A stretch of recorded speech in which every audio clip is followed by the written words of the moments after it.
Salam al-Masih, everybody. Brother DL signing on for the Prophet's Republic.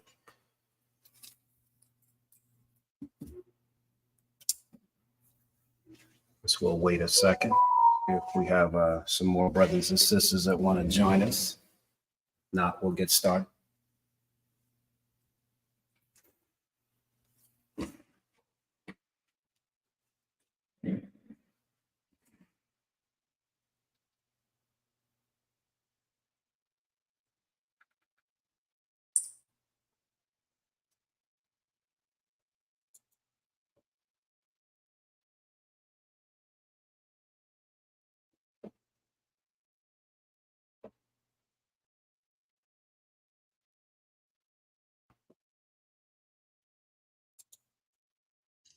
Hey, what's up, Brother DL? Brother Taps there, what's going on? Oh, not much. I actually just woke up from a nap. Fed the dog. I said, let me take her out because she was starting to bother me. So I'm having my clove tea. I saw your, you sent me the link, and also Sister Little Deer sent me the link. I'm surprised I don't see her. Oh, she sent you a link? Yeah, on TikTok. Oh, okay. Yeah. I haven't really done much today. Haven't even worked on my, what's it called? Deconstructing the Quran claims. I got 16 pages. I'm thinking it's going to be maybe 30 pages or so. So it's kind of you're writing a book or just an essay? I wouldn't say a book. I'm writing down, you could say it's a book more of arguments on how to prove that the Quran is false. That's easy. Yeah, but so I've got all the different, I've got it broken down into different categories. Yeah, that's easy. Yeah, I hear you there, but it's kind of like a way to show people, like when I did my debate with Central Dawa, I think it was like 13 or 14 or whatever pages. You know, I just put down my notes because, you know, as we get old, man, we forget. And there's things that you want to say that you just, you know, comes to the mind after the debate is over. So I'm kind of just going over and, you know, showing how the Quran, oh, that's on your end, showing how the Quran says it's clear, it's detailed. So then I broke it down into where in the Quran you got inanimate objects displaying speech and emotions, like rocks fall down because they fear Allah. Right. You know, I mean, that shouldn't happen. I mean, it's a rock. What rock has a feeling? And then there's also, I don't know if you've seen it, but if you look at the different versions of the same story, they're from a chronological order. You read one. Which story? What surah are we talking about? The one that I'm looking at, it's a story about Lot and the angels. Lot, the angels, and his people. So basically, if you go to chapter 11, from verses 77 to 83, and you 1177 to 83.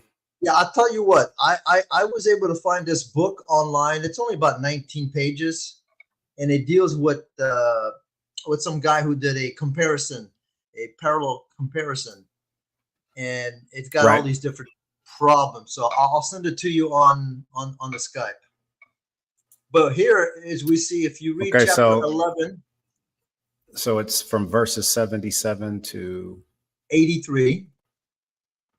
Okay, so it says, and when our envoys came to Lot, he was anxious for them and concerned for them. He said, this is a dreadful day, and his people came rushing toward him. They were in the habit of committing sins. He said, oh, my people, these are my daughters.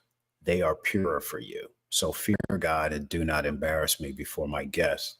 Is there not one reasonable man among you? They said, you know well that we have no right to your daughters, and you know well that we what we want. that's fascinating, because it seems like the men of Sodom had more morals than Lot himself did, right? Yeah. Now, To a certain extent. right, if you read Then the same story or the same narration in chapter 15, verses 61 to 74, you'll see that it's out of order. Where he says, these are my daughters, it's at the end of the story versus at the beginning. So everything is chronologically out of order. Then you got the one that I like, where it's chapter 463.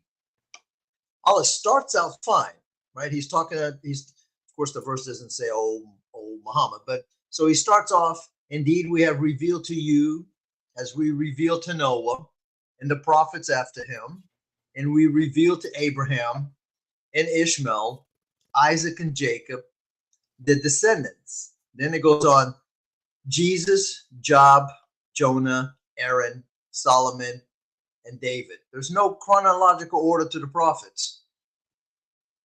The second half of the verse. I mean, why is that? Since when is Jesus before all the other guys?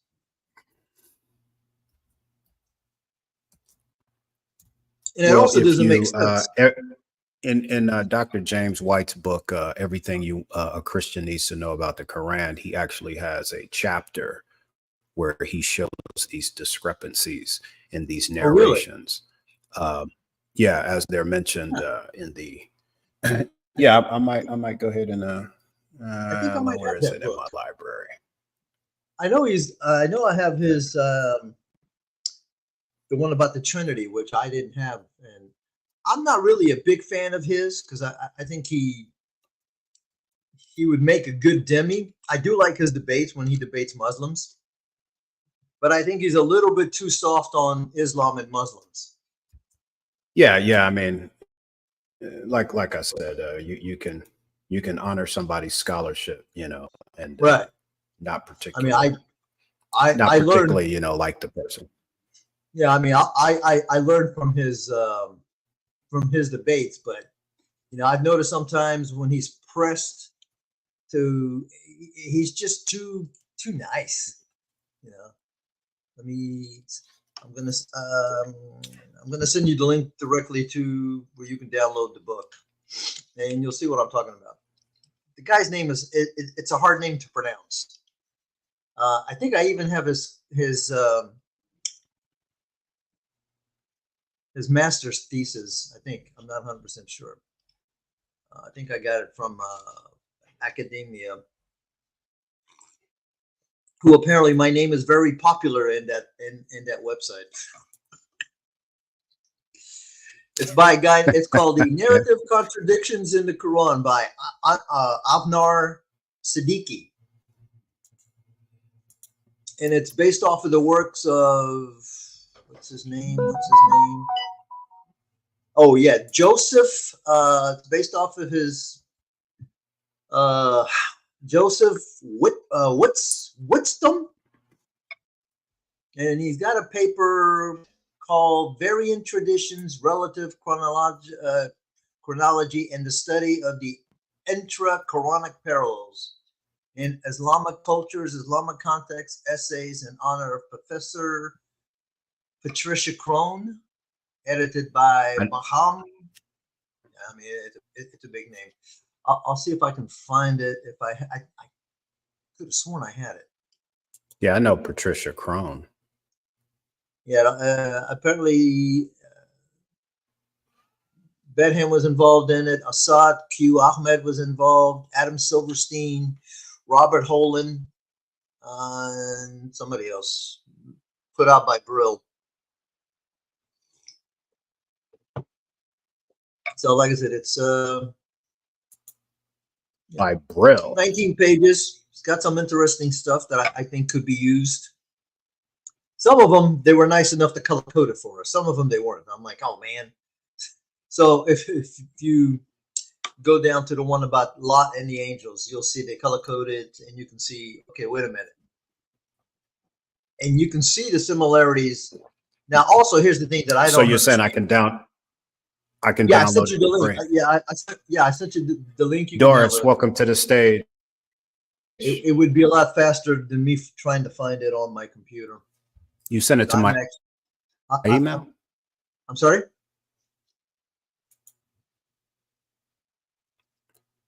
What'd you say? You sent Hey, it to Doris. my email? Yeah, I sent it to you to your Skype. Yeah, no, your Skype. Oh, Skype. Okay. Yeah. That's why my phone is jingling. Yeah, it's got some very interesting things. Doris, are you there? Can you hear us? Yeah, yes, I can. Okay, she's live now. Hello, Doris. Welcome. What? Is she in the I'm just Matrix? listening. I'm just listening.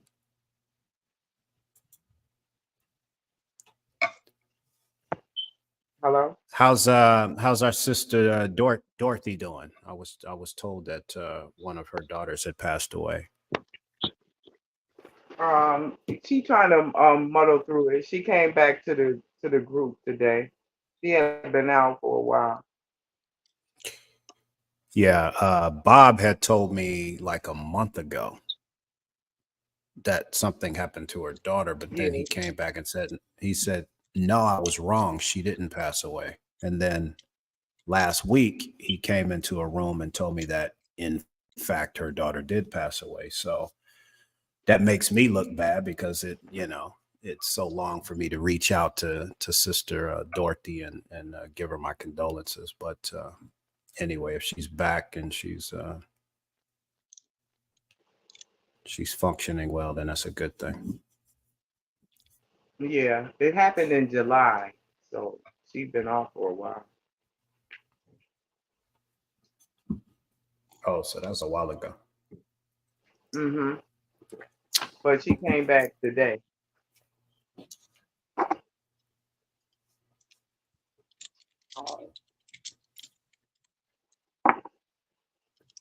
So as you were saying, Tafsir, trust me, bro. Yeah, you have that same situation with the issue about Iblis. The narrations are different. Different wording is being used, and this is supposedly a revelation coming from the same God. Yeah, because my argument with the Muslims is, how can the person's speech be different? I mean, I couldn't understand how they wiggle out, like, for instance, in the one with Moses. Hey, little dear, the one with Moses where in one version it says stay here, in the other version it doesn't say stay here. I can give them that, but then when you see that in one version it says perhaps I'm going to bring you A or B, and then the other version says I will bring you A or B. That's the part that I got a problem with. Or why does Zechariah's speech get reversed? What exactly am I supposed to glean or learn from the guy's speech being reversed from between chapter 3 and chapter 19? Yeah. Oh, did you watch the debate last night with David Wood and God Logic and Muhammad and Schwabe? Yeah, I watched probably the first 30 minutes. Once they got into the question and answer, I turned it off. It was just I actually watched the whole two debates. Man, it has nothing to do with me being a Christian, but as someone who debates Muslims, man, that is one of the worst debates I've ever seen. I mean, God Logic and David Wood, they ran off of that one. And I didn't know. Can you hear me? Oh, we can hear little you. dear, we can hear you. Okay. Sorry. Yeah, it's bad, but I felt sorry for the Muslims because it was really, really bad. I felt sorry for him. Now, I knew Muhammad I actually like Muhammad, and I like to watch his stuff because he usually does stuff,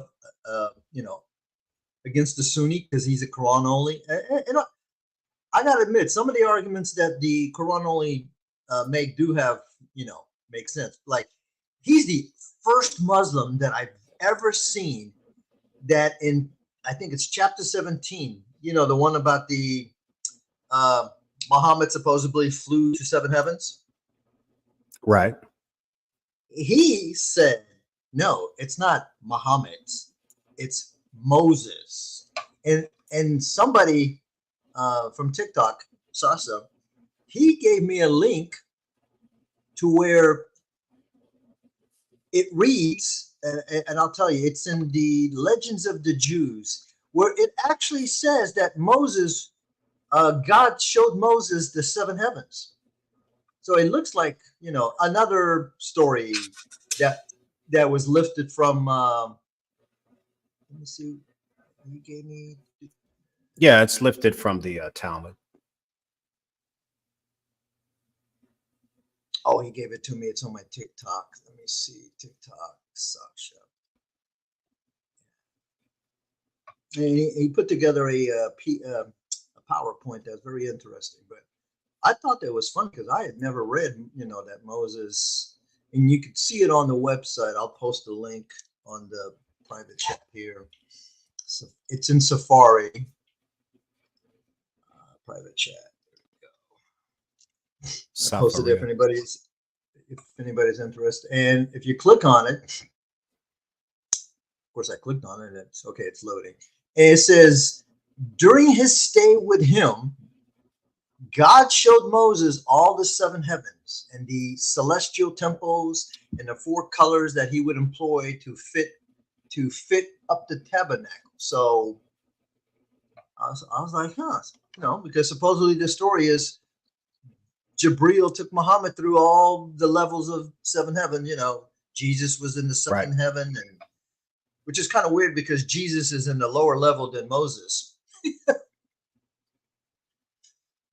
think Moses is in level 5 or 6, but yeah, I thought that was very interesting. So, and this kind of leads to the point where I think all these stories were after the Abbasids, after whoever became known as Muslims started invading and conquering all these, like the Byzantine Empire, all these great empires of knowledge that had, all the Greek knowledge that was in, with the Roman Empire. You had all the philosophers and, people that were into astrology, cosmology. And I think a lot of these people who were intellectuals, instead of, being beheaded, I have a good feeling a lot of them converted and then took Muslim names, which you and I would probably never know. Because it's strange that before Islam started invading all these countries with knowledge, not a peep came out from them. Now, all of a sudden, they're writing books on math. They're writing books on now, a lot of that stuff is just translated books, which thank the Muslims. That's the only thing that they did that I would say was good. They did save us a lot of, ancient writings that we would never know because they all got destroyed. Right. After they, translated it. So that was a good thing. But yeah. But man, that debate was like, oh my God. I felt bad for the guy, or actually for both of them. They were outgunned, outclassed, and they should have stayed home. So the guy that hosts the channel they were on, is he just does he just function as a moderator, or does he have a dog in the fight? Is he a Christian, a Muslim? No. I don't know what he is. No, he just moderates. I can tell you. So James is a Christian, but he is a very unbiased. He's just a moderator. Okay. He has someone that's on his staff that's transgender. He has different people that he works with because he wants to keep his modern day debate as very neutral as possible. Just to be a good moderator. Okay. No, he does a good job. I didn't see him. the times that he did kind of, I wouldn't even say interfere, is when things got a little bit out of hand and he tried to bring him back and, establish some kind of order. So that was cool. But yeah, I've watched a few debates on his channel, and he's good. He just lets the people do their thing. I don't know about I actually, that. I don't know about that transgender thing though. Well, I'm serious. you I know don't how know. it is. yeah. I know. I know exactly what you mean. He's trying to stay in a neutral territory, and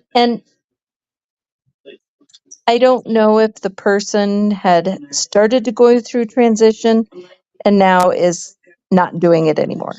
Do you know what I'm saying? Because Okay. yeah. So I think it was one of those where it was a mistake, realized, and now has turned away from that. So just throwing that out there. Oh, But that's good. yep. Hey, So we got Eric in the in the chat. audience, that's what Yeah, I was gonna say. We got Mr. Eric the Kaffir himself in the chat. God we bless you, brother.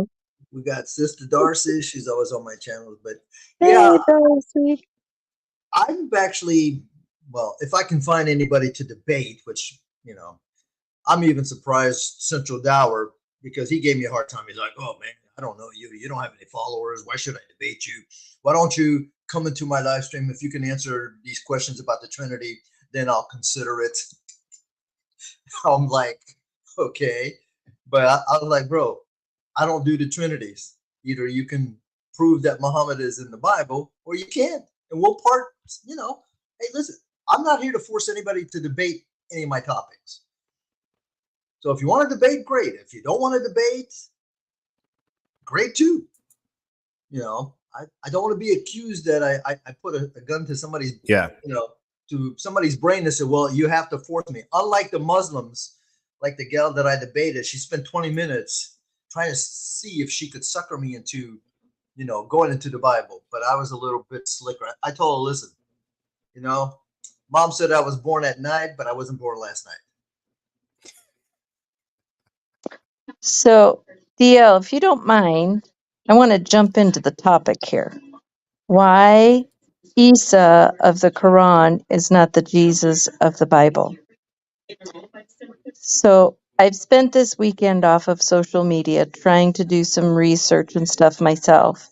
And something I came across very interesting in Judges 13:18, where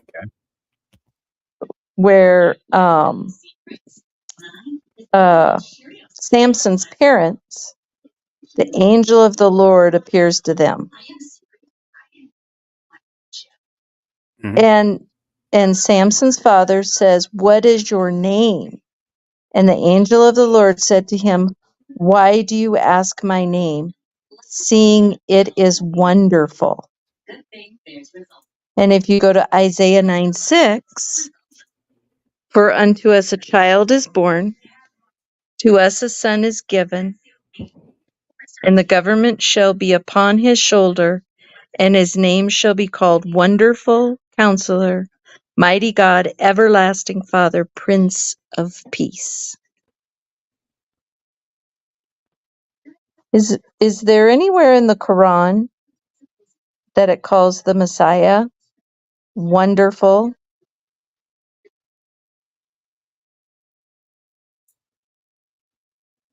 No.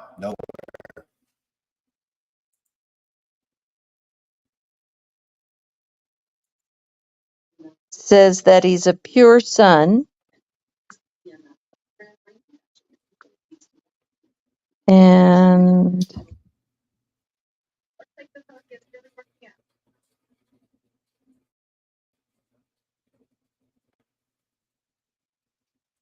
I mean, that is interesting.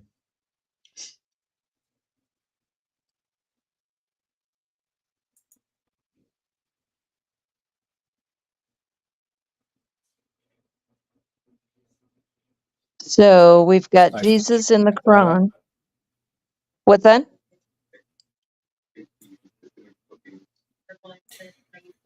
It's amazing you pointed that out. I never put that together that way. His name was wonderful in Judges 13:18. Yeah, isn't that fascinating?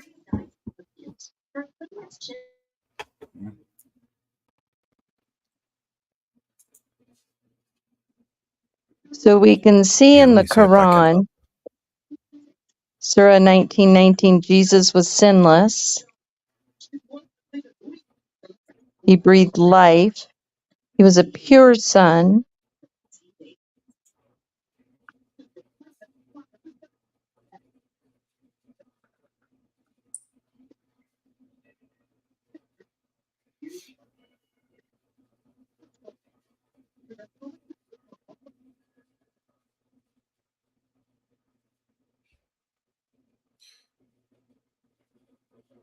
let me see if I can. Oops, there we go.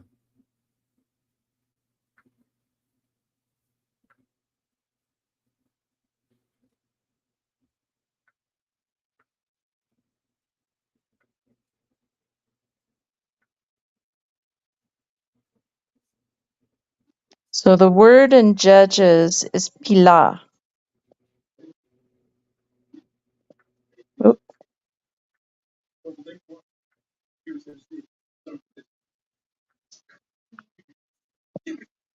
Turn up my volume. So the word in Judges is pilah. Sorry. I thought I heard an echo. I got it now.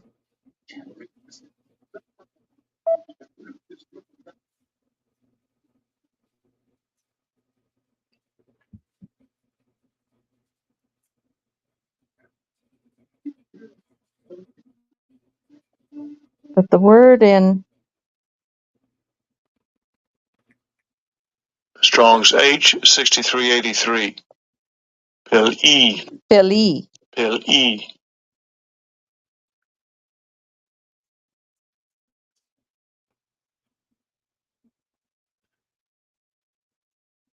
Yeah, that's what it is in Isaiah 9:6. Bailey. Yeah. So I thought that was kind of fascinating. So the Quran doesn't call him wonderful. It doesn't call him in Isaiah either the other names that's going to be given to the one that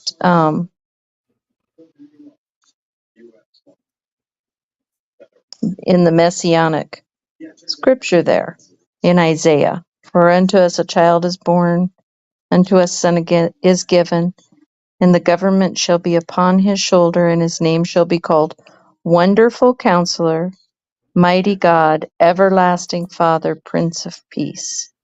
So the Quran doesn't point to any of those things. Right. Aviad. Not at all. Yeah. So a totally different Isa. Isa is not Jesus.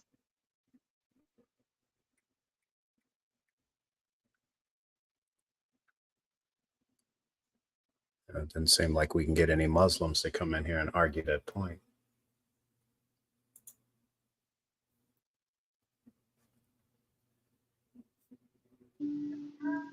So Good luck with that one.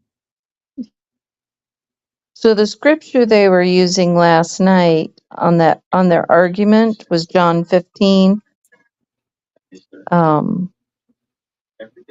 Was it 20? Yeah, 26. But when the Helper comes, whom I will send to you from the Father, the Spirit of truth, who proceeds from the Father, he will bear witness about me. Right. Yep. So, and they were trying to argue that Muhammad is that comforter or helper. Yeah, but the part that I didn't No, understand, not at all. what does that have to do with trying to prove that Muhammad was a true prophet? Well, they're trying to prove that Muhammad was prophesied, and so he was that helper to come. the I mean, prophet. What I see when Muslims go to John 14, 15, and 16 is a lack of reading comprehension, where Oh yeah. it's clearly established, and I learned this in elementary, maybe in middle school, where when you read something, you want to find out who is the speaker and who is the audience. And you can clearly see, I mean, it's like hitting you in the head with a sledgehammer. Jesus is the speaker, the audience is his disciples.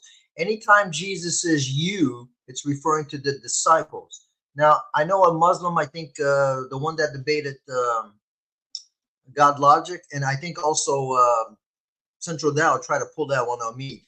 There's other verses where Jesus uses the word you, but he's speaking to a crowd.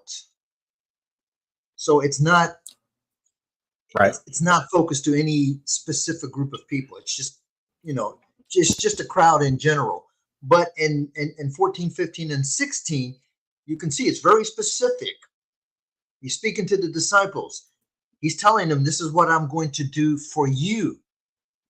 It would make zero sense to say, I'm doing this for you, and being referring to some guys 600 and something years into the future if we give that Muhammad existed.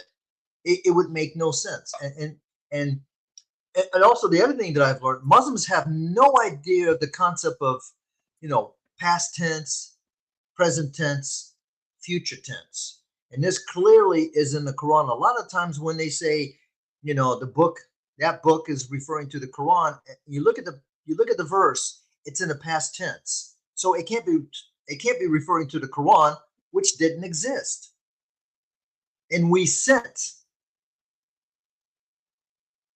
That's in the past tense. That tells me it already happened. So it's not referring to the Quran. And a good example, I believe it's chapter 2, verse 1 or verse 2. Let me see if I can pull it up. Muslims use this verse to say that the Quran is a guidance. 2-1, I think this is it. Let's say believe it. No. 2-1. Let's see what it says. I did a little video. I'm sorry, it's not 2-1 because 2-1 just says Aleph Lam. Was it Aleph Lam Mim, which nobody knows what that is, but yet the Quran is clear. Let's go. It's too late. Okay, so, and the translators It's a miracle. have tried to be slick. But in Arabic, it says, that is the book, no doubt in it, a guidance for the God conscious. Some of them say for the true believers. Now, that is a book, is not speaking about the Quran.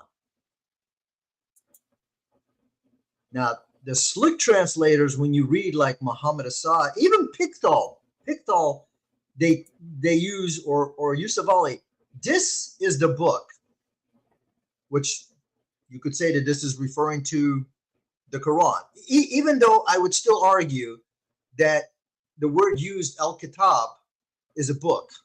The Quran never existed as a book, unless Allah does not know what a book is. And it seems to me that Allah does not know what a book is. And even if they translated it to scripture, which is rarely used, scripture is still something written down. And I looked into the Arabic, and the Arabic word is translated to that. That is the book. This is not in reference to the Quran. So there's a book that is guidance. Now, which book is this? Your guess is as good as mine. I don't know.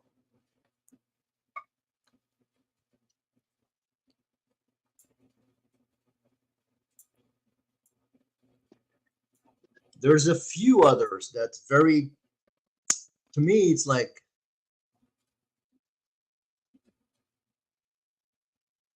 it's very weird. Very weird. Oh, yeah. Have you read 1037 DL? I don't know. Maybe Arabic. I don't.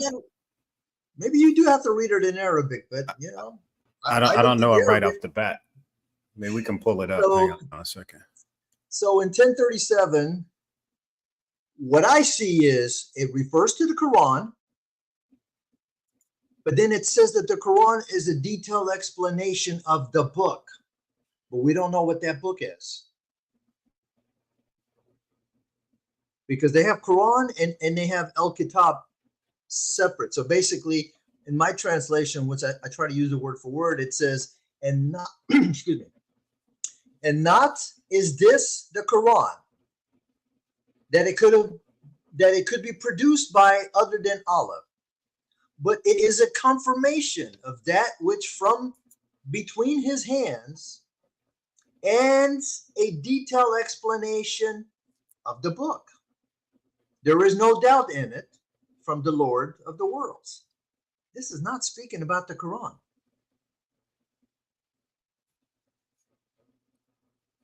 I want you guys to kind of focus on, you see what I have, what I brought up, what I'm sharing? The most popular female names among Palestinian Jews from 330 to 200 CE. Mary? Now this comes out of Richard Bauckham, scholar Richard Bauckham's book, Jesus and the Eyewitnesses. All right. Now, if you look at it, the most popular name from 330 BC to 200 AD was Mary. You can see that, right? Uh-huh. Oh, yeah. Yep.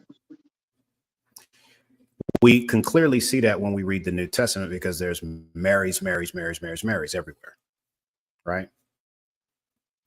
Now, hang on, let me stop sharing. I'm going to bring up another one. Dude, you have to get OBS, so then you won't have to do this. Yeah, you were telling me about that. I'll have to look into that. It would save you so much headache from having to drop the share and then reshare something else. And you can just set it up. If it's on a browser, it's easy because then all you got to do is click on the tab and it shows. If it's not a tab, then like let's say it's a PDF in Adobe, then you Right. have to just set up another item and attach that to that, and then all you got to do is click it and make it visible, and you can do it to that. I wish that, well, maybe in the paid version, I don't know, since I use the free version, that they would have where you can have multiple items without having to stop sharing the screen and reshare the screen.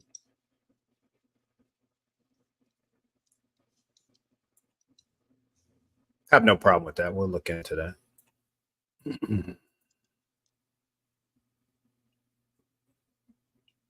Okay, let me know if you guys can see my screen. Not yet. Okay, now I see the gospel of the kingdom. Something's loading up. Okay. So you guys see it. This Wow, is number the Yes. 99 most popular male names from 330 BCE to 200 CE, right? Simon, Joseph, Eliezer, Judah, Johanan, and Joshua, or Jesus. 99 total valid times that it's used, right? Twice in the gospel, we have two people named Jesus in the gospel. Total in Josephus is what? 14. So Josephus mentions 14 different Jesuses. Total on ossuaries, 22. So when it comes to ossuary containers that contain the bones inside graves, 22. And then total in Judean desert texts, such as the Dead Sea Scrolls, is what? 38. So the most popular name for Jewish women from 330 BC to 200 AD was Mary. The sixth most popular name amongst men was Jesus. So in first century Palestine, there were thousands of Marys who had sons named Jesus. You getting where I'm going with this? Yeah, Exactly. and I got something else for you. this is The great Quran, the because Quran calls Jesus, Jesus, son of Mary. What Jesus, son of Mary? There were thousands of them. now here's another problem, DL. I don't know if you're familiar, but there's a verse, it might be in chapter 3, where Allah tells Zechariah that he's going to have a son and his name is John, and that name has never been given to anybody. Correct. Well, looks like John was even more popular than Jesus. Well, it hasn't been given. It hasn't been given to anybody in his family. In other words, Oh. it wasn't a common Levitical name. So you're So saying this that is that's where what you're saying that the Quran is saying it's only applying to his family or not? Because I thought the verse said it had not been given to anyone, not No, to his family. No, the text says that no one in your family has that name. In other words, it most likely wasn't a tribal Levitical name. Let me see if I can pull up the Arabic, because I thought it just said that the name had never been given to anyone. Like this is the first time that So the you're name John has talking been about used. you're talking about in the Quran, or you're talking about in the Bible? No, I'm talking about in the Quran. Okay, no, in the Bible it says that nobody in his family. Yeah, no. In the Quran, I think there's a verse that whoever's talking, I don't know if it's Allah or the angels, is telling Zechariah that the name John has never been given to anyone before. So like he's special. He's the first person to get that name. But you just showed us that John is even more popular than Jesus back in that time, which is before John the Baptist was even born. Yeah, John was the 5th most popular name. Right. Mhm. So it has a total valid documentation of 122 times. Five times. There's 5 different Johns mentioned in the book of in the Gospels and Acts. There's a total of 13 Johns mentioned in Josephus, and then ossuaries, graves. There's 25. That's 3 more than there are of the name of Jesus, and then there's 40 total in Judean desert texts, such as Nahal Hever and the Dead Sea Scrolls. 40, 2 more than Jesus, which is 38. So yeah, that's a good catch, man. So let's look at the passage. So that would be chapter 19 of Surat al-Ma'idah. No, not Ma'idah, but Surat Maryam. Yeah, so 19:7 it says, "Oh Zechariah, indeed we give you glad tidings of a boy. His name will be Yahya. Not we have assigned for it from before this name." Now, of course, when you read the Quran and you try to match it as a literal word for word, it doesn't make sense.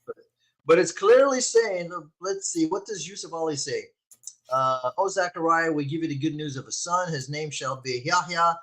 On none by that name have we conferred distinction before." Yep, that's exactly what it says. Now, I still don't like Zechariah, we his give you because good news of a son whose name is John, a name we have never given before. yeah. Oh, brother.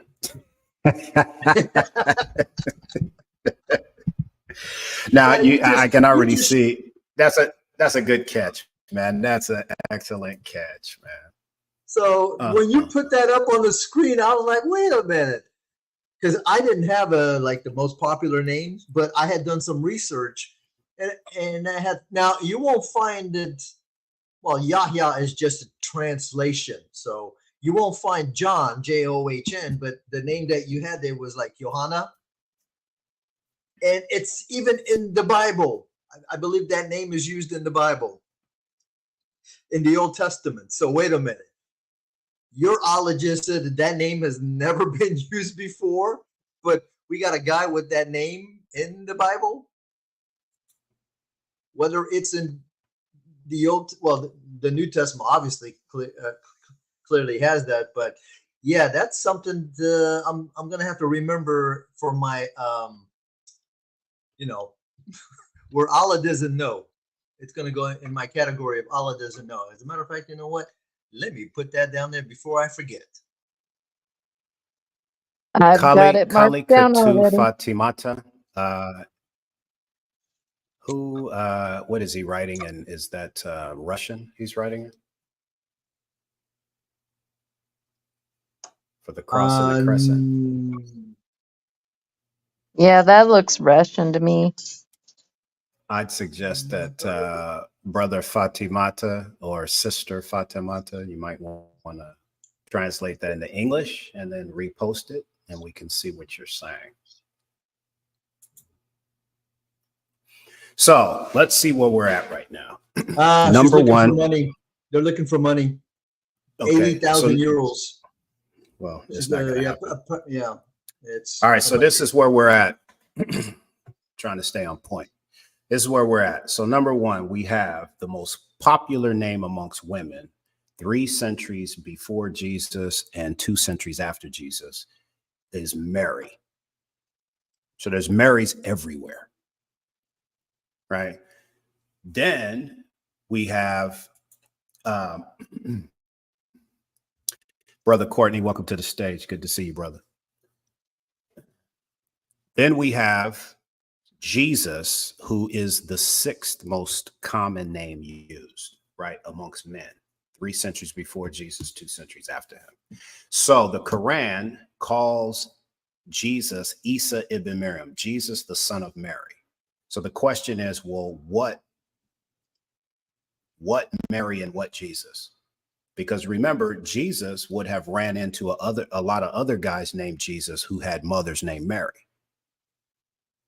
Right? So how do we differentiate between Jesus of Nazareth, the Jesus that we know as the Messiah, the Son of God, born of a virgin, from the Isa ibn Maryam of the Quran, who we have no details about that Jesus, son of Mary, that allows us to make a connection between the Jesus of Nazareth that we know. You get what I'm saying? And then, as our brother Tafsir pointed out, Surah 11, is it 11 verse 7? No, 19, 19:7. Yeah, that's Surah Maryam. Oh, Surah 19:7. It says, O Zechariah, we give you good news of a son whose name is John, a name we have never given before. And as you pointed out, Jesus is the 6th most popular name amongst men from 320 BC to 280. And John was the 5th most popular with 122 confirmed documentation, archaeological and historical documents confirming that that name was used, right? And then we have the Quran coming along talking about we never gave the name John before. Oh, Well, DL, as you scroll down to Surah 19:15,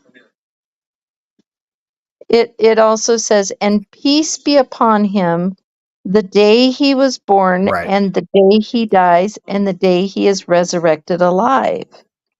But this is all talking about John the Baptist, Zechariah's son, right? Mm-hmm.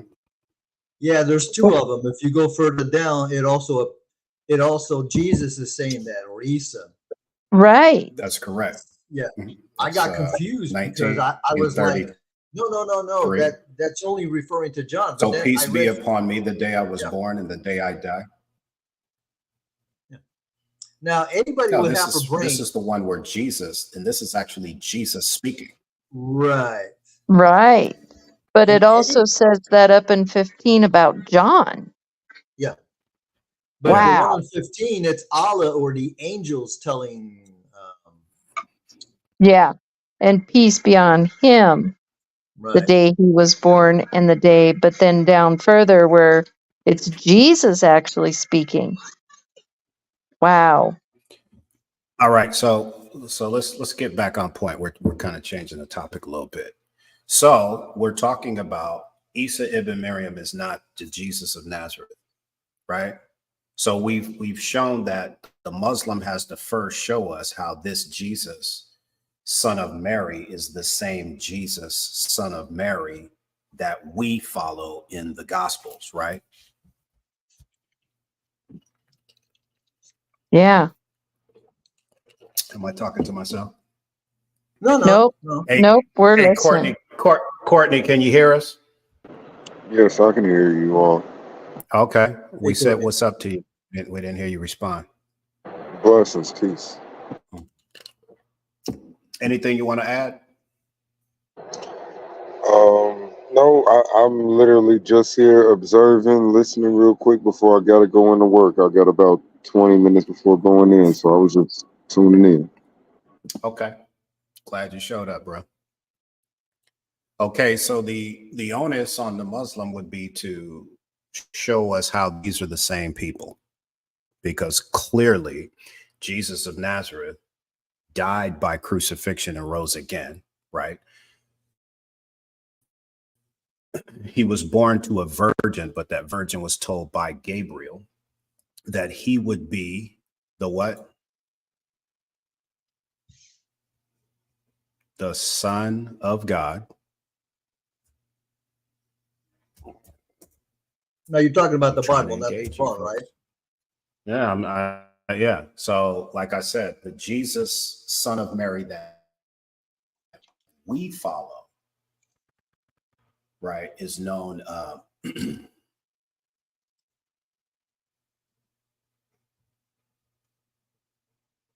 He's told by the angel that he will be called the Son of God, right?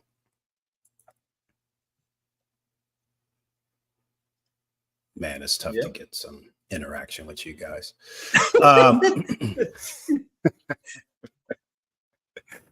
Right. So, okay. So, do you agree? You disagree? No, I agree. I agree. Okay. All right. As So, long as the as long as you're Quran. referring to agree. the Bible and not the Quran. No, what I'm saying is we have to show that these are two different people. Okay. So number one, we already know there were thousands of Marys in the first century Palestine with sons named Jesus. So how could you give a title to the Messiah by calling him Jesus, the son of Mary? That could be anybody and their mama, as we say, right? Mary being the mama. Yo mama. Yep. So now we have to focus on details about this person that would allow us to be able to say, okay, this is the same Jesus of Nazareth that the Christians believe in. That's where we're at now.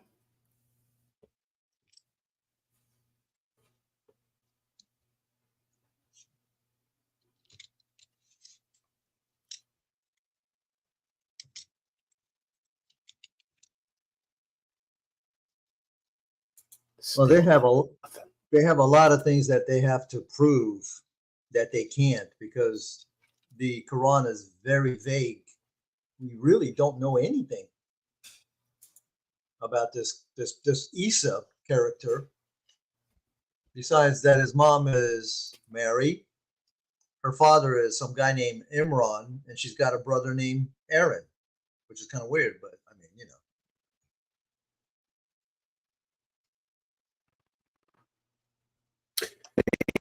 Angel, he comes to Mary, right? And he says, do not be afraid, Mary, for you have found favor with God, and behold, you will conceive in your womb and bear a son, and you shall call his name Jesus. He will be great and will be called the Son of El Elyon, the Most High. So this is Gabriel telling the virgin that her son is going to be called the Son of the Most High. And the Lord God, Yahweh Elohim, will give to him the throne of his father David. Once again, there's another identifier. Is Isa ibn Maryam of the Quran a descendant of David? Once again, Actually, are we according talking to about the same person? There's a bunch of Marys with sons named Jesus. yeah. So we got to make sure we're talking about the same guy, right? Well, actually, DL, one of the arguments that Muslims have made to try to wiggle out of the mistake where in the Quran it says she's the daughter of Imran and the sister of Aaron, is I saw this one Muslim try to say that it was because of her lineage back to Aaron, which obviously is not true because Aaron was a Levite. So was Imran. So was Moses, and so was Maryam.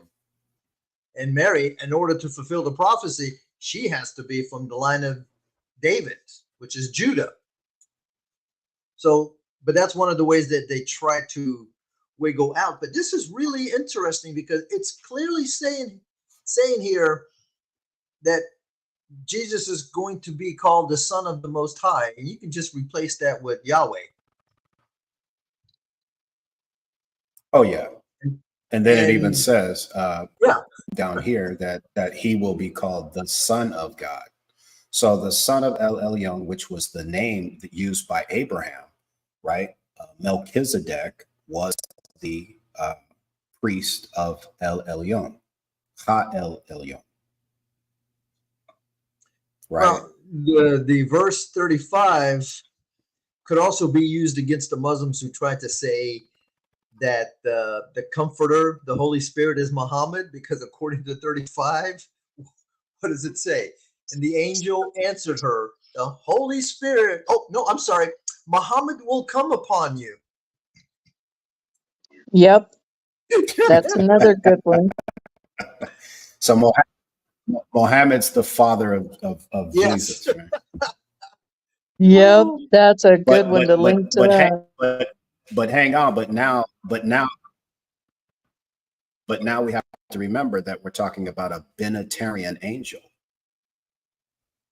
Because Gabriel is the one giving this message to Mary. Right. So when he says the angel, okay, when he says the Holy Spirit, he would be speaking in the third person of himself. So there's one being, two persons there.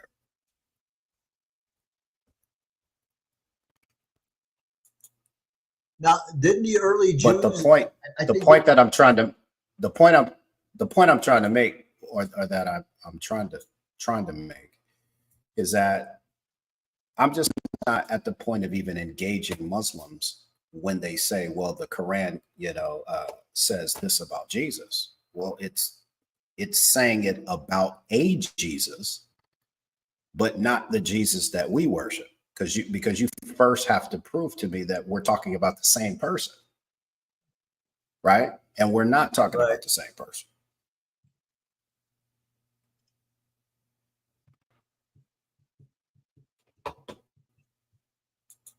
Go ahead, brother. You was going to say something?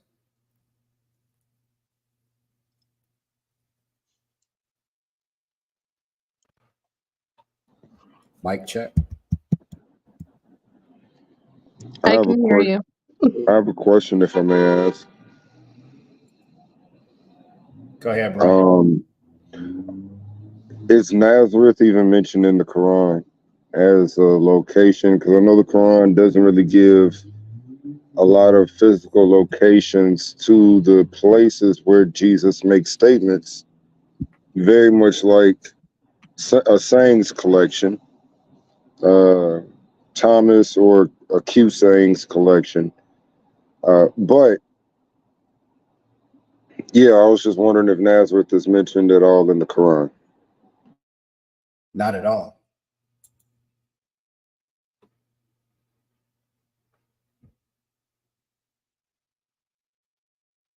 Nazareth, Jerusalem, none of those places are mentioned.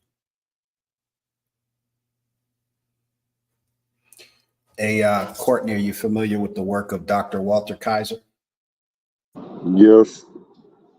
Okay, so in his book, he's an Old Testament scholar. In his book, Are the Old Testament Documents Reliable? He points out that chapter 10 of Genesis alone, the Table of Nations, geographical locations mentioned than all of the Quran.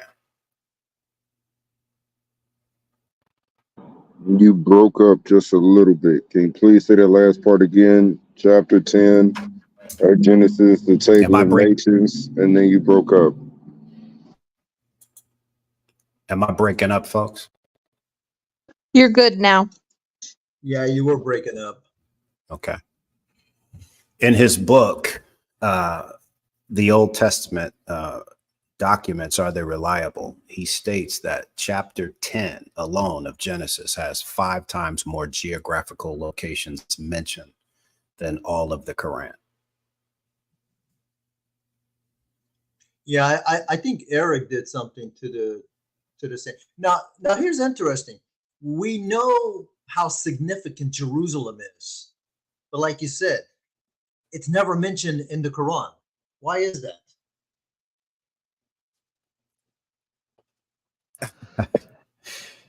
I can't answer that question.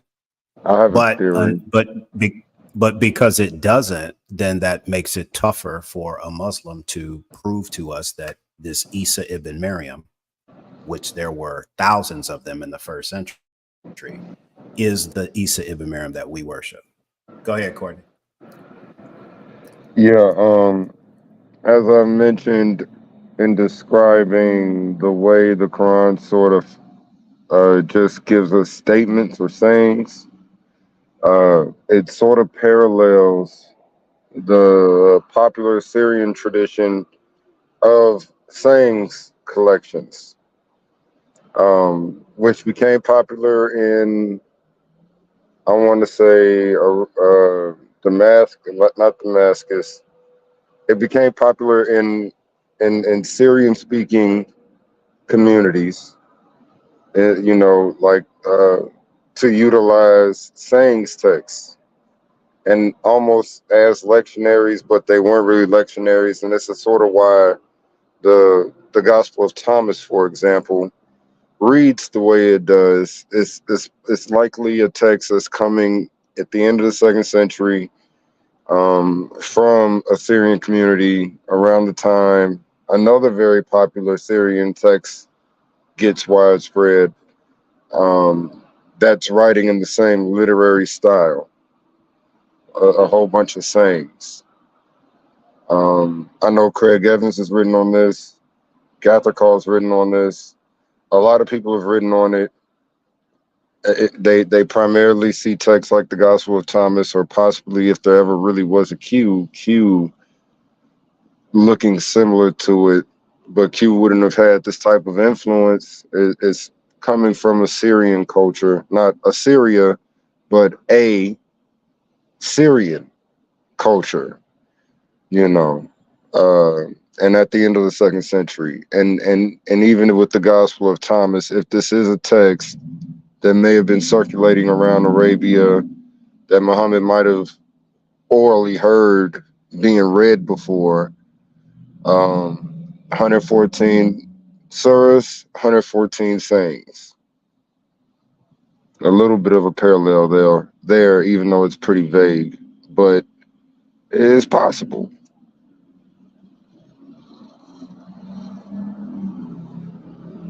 Just saying, certain literary structures of influence are detectable between the Quran structure, the way it presents just sayings collections, as well as like saying collections of gospels that may have been circulating around.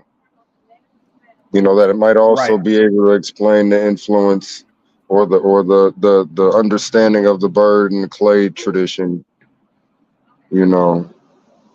that we find in the Quran. That's also No, I in some do. other Christian texts. I do know that a lot of apocryphal writings don't have a lot of geographical locations mentioned in them, right? Particularly like apocalyptic, literature.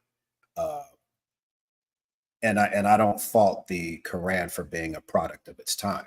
I mean, the Gospels, the New Testament, are products of their time. That's Paul's letters, his epistles, conform to the standard literary conventions of that time.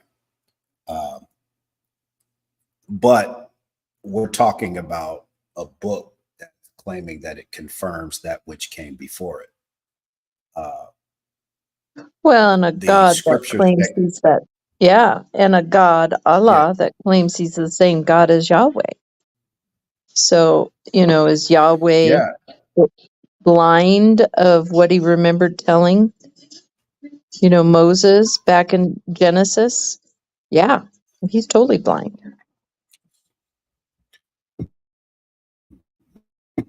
yeah. So, Deaf, dumb, and we're blind. talking about the so-called, we're talking about the so-called final prophet. That's a prophet to all the nations. And, why would it be that, this guy comes out on the scene and then, people who actually do know the previous scriptures hear him and see him and all these red flags start popping up.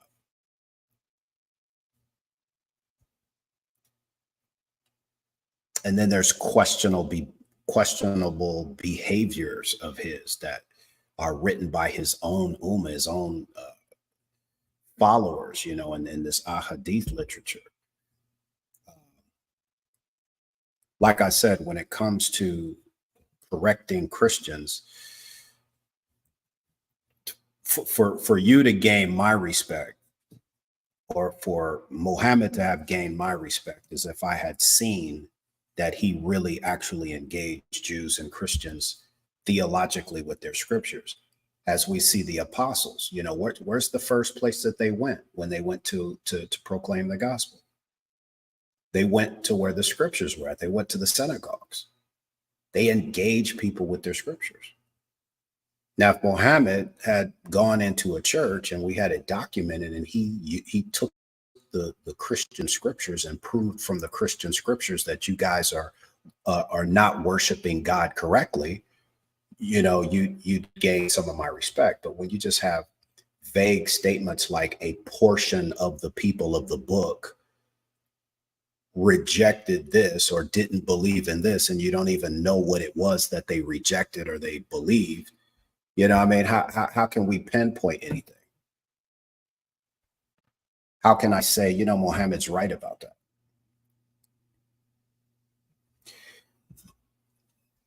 Well, I mean, it's so vague that you can interpret it any way you want, and Muslims do, and oftentimes do that because there's no information there. I know. I mean, it's like they're at a loss. It's just like last night with the debate. When Avery was telling that guy Muhammad, he was like, so you would say that a guy who was calling God his father, remember, because he was talking about, okay, you are a Muslim, but you're not a believer. I don't know how he tried to thread that needle. Y'all remember that? Yeah, I think that one got him into trouble. Everybody's a Muslim, but everybody's not a believer. That's just as dumb as the Quran says, when the Quran says on numerous occasions that it'll say the unbelievers amongst the people of the book. Well, wait a second. How can you be a member of the people of the book and be an unbeliever in the books? It just doesn't make any sense. Right? So, Well, yeah, and when they try to claim that Jesus was a Muslim, there was one guy, well, he had a beard. That makes him Muslim? They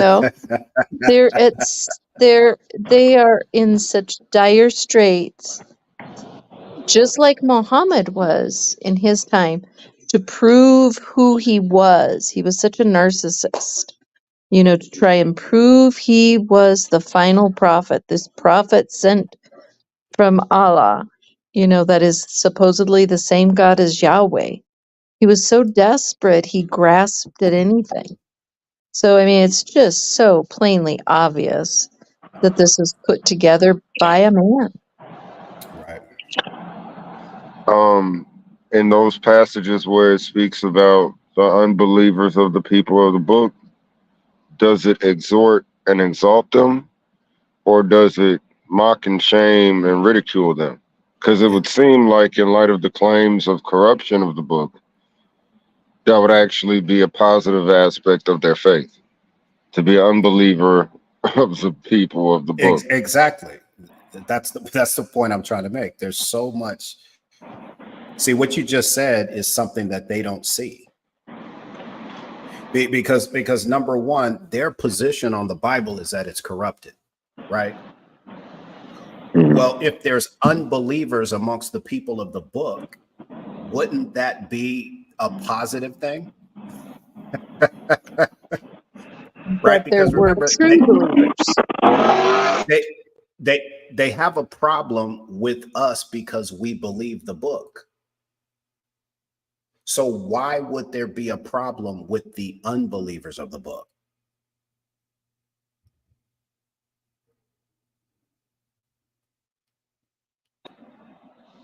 Right. Mm-hmm. That doesn't make much sense.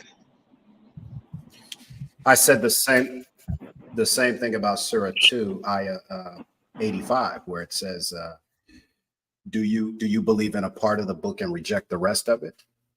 Well, here Allah's condemning the Jews for accepting part of it and rejecting the other half. But then they say, well, we don't believe the whole Bible is corrupted, so they just accept part of the Bible and reject the rest of it. So how is it that he indicts the Jews for doing that, but he condones you doing that? You know, that's a problem. In other words, Allah should have sent out peace and blessings upon the Those who Jews do not for deny. Go ahead. I'm he sorry. would have, yeah, Allah should have praised them for rejecting the other half of the book, because according to the Muslims, not all of the book is corrupted. So the Jews just accepted the parts of it that were true and rejected the rest. As they say, chew the hay and spit out the sticks. Mm-hmm. All right, so you guys need to take the link and send it to some of your Muslim friends, get them in here and see if they can defend this position. Hey, DL, later on, can you send me that screenshot? Did that come from the book called The Lexicon of Jewish Names in Late Antiquity? What, with the popular names amongst men and women? Yeah. That came out of Richard Bauckham's book, Jesus and the Eyewitnesses. Okay, because I'm looking at this book that I have. It's called The Lexicon of Jewish Names. And the only difference is that instead of Jesus, they have, the other name that it could mean, Joshua. It's still number 6. Yahashua. Yeah, it's still number 6, but it Yeah, doesn't. and when you look at the bottom of the table that Bauckham uses, he has his sources, and that what you have right there might be one of the sources that he uses. Oh, okay. Yeah, because I'm looking at it. It says Lexicon of Jewish Names in Late Antiquity, Part 1, Palestine, 330 BCE to 200 CE. Yep. That's the primary source. That is. And I'm looking at the chart, and I'm like, "Where's Jesus?" And then I noticed that, yours says Jesus / Joshua, so it's a different kind of graph, but I see where he got it from. So it's. Yeah, when I read that, actually, the first time I saw that wasn't in Jesus and the Eyewitnesses, but it was in his other book, Greco-Roman Culture in the New Testament by Richard Bauckham, which he wrote about 10 years ago. And I'm going through it and I'm looking at these popular names and I'm saying to myself, Mary was the most popular name amongst women. So that means that there was a lot of Marys everywhere. Right.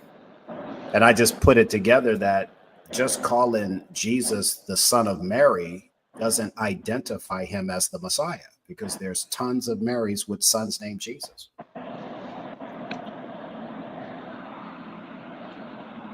Yeah, and this is why I'm very popular on academia. Apparently, there's a lot of people with my name. Tafsir, huh? Trust me, bro. I know, man. You gotta trust me, bro. That's what Muslims try to tell you. Trust me. I'll get you the source. Trust me. I'm like, yeah, sure. That was very good. I wrote down the one about John's name never being used, and I got the name of someone. His name was John Hyrcanus. He was a leader and a Jewish high priest in the 2nd century BCE. Now, I'm pretty sure John the Baptist came way after this guy. So Allah just busted himself. Maybe in the desert. Maybe Allah is only a God in the desert, and in that particular area, nobody had the name John. But to make a claim that a name we have never given to anyone, now that gets you into that's trouble. nice right there. Yeah, that's problematic. So you guys don't have any Muslim friends on TikTok? We need to send out the link so we can send it to me. We need, and also send me the debate link. Okay, let me send it to you. You should have it. That's how you ended up in here. Okay. Posted on Facebook, but then the problem with links is that depending on how long, when they see it, if it's after you close the show, then when they click on the link, it's not going to take them anywhere. Well, we're into the 2nd hour already, and there's no Muslims biting, and I got all those hashtags up there. Still not. I don't know, man. Must be something about your name, or maybe Superman is scaring them away. Well, all they see is the Prophet's Republic, man. They don't see DL. Oh, okay. Yeah, they have no. I don't know.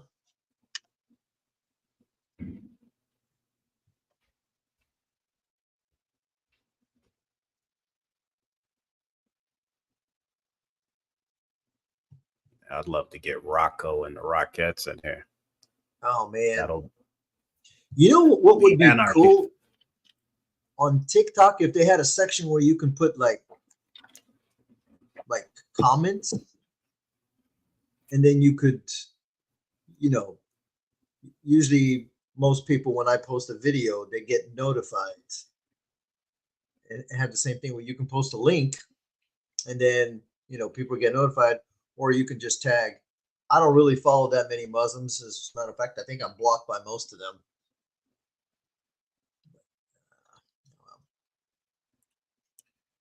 Man, you picked that out real good, man. That John the Baptist.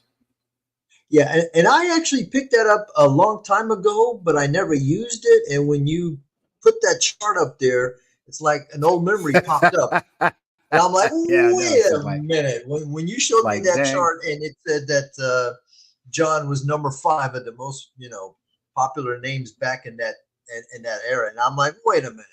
But Allah said in his Quran that name had never been given to anybody else. So why is it that we find that it's the 5th most popular name in that particular timeline? And also, when I went looking for it, the same name that had popped up when I looked at it the first time was the same guy, this guy named John Hyrcanus, and the rabbis call him Yohanan Cohen Gadol, John the High Priest.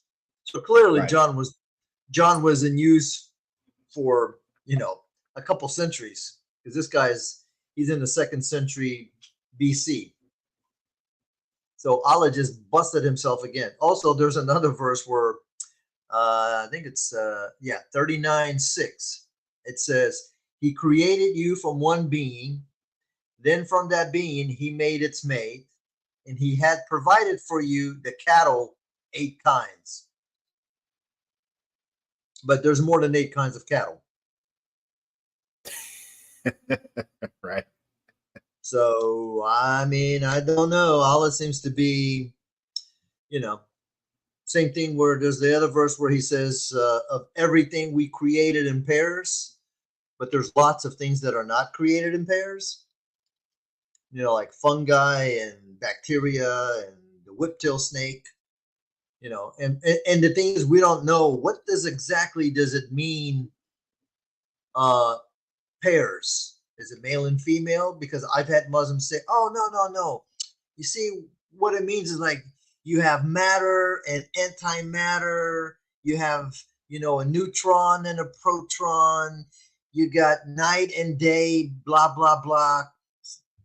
But the verse is so vague that, I don't know. It could be anything. Or Right. 1156, where Allah says, indeed, I will put my, but this is what I don't understand. If this book is only from Allah, now I would have to look at, a few verses above to see if it uses the word say, because if it says the word say, then it's not Allah speaking. But anyway, the verse says, indeed, I put my trust in Allah, my Lord and your Lord. There is not from a moving creature, but he has grasp of its forelock. Now, forelock is a lock of hair growing just above the forehead. So is that a true claim, Right. or is that false? Does every moving creature have a forelock? I don't think so. I mean, I know according to the Hadith, snakes used to have hair. Now they don't. So I'm putting all of these together, and this might help, people when they want to debate and prove that the Quran is, it clearly, it has to be from men, because no God that I know of would make these idiotic, mistakes. And you can clearly see that some of the stuff that's in the Quran, it's not Allah's speech.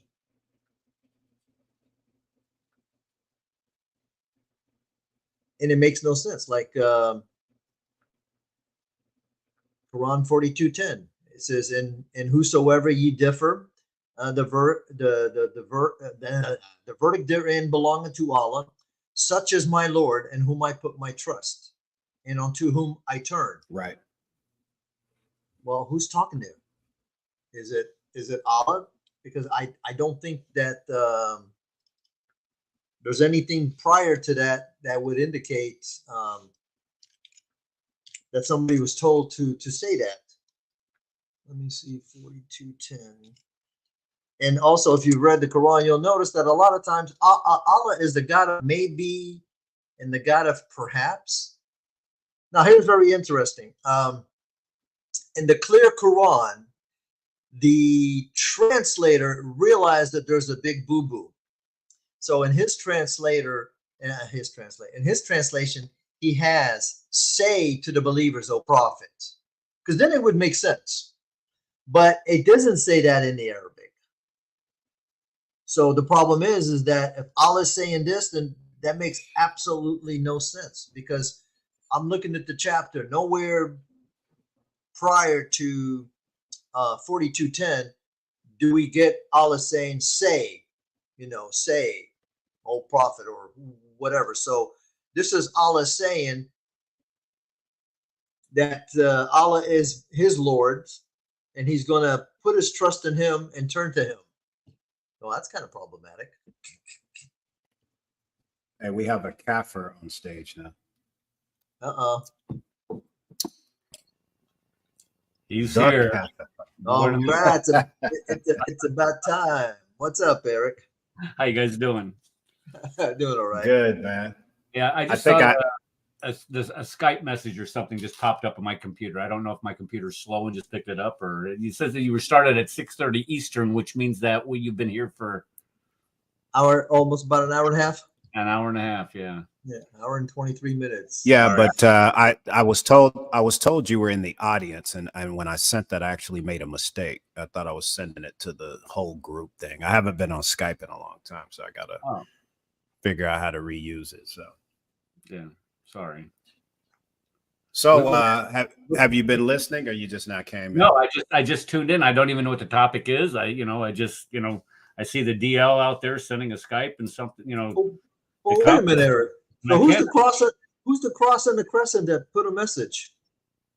What? At 6:28, you said "Salam al Messiah." Did I? It says cross and the crescent. Hey, Look at me. Tafsir, trust me, bro. I have too many people that have access to my account. Hey, That's Tafsir, trust me, might bro. be other people out there typing stuff in. I don't know, but I'm a very generous person when it comes to the channel. Sorry. No, it's okay. Yeah, go ahead, DL. Well, look at what I want you to check out what Tafsir, trust me, bro, realized just a minute ago, and I'm going to share my Was screen. that 19? You see that? 19:7. Yeah.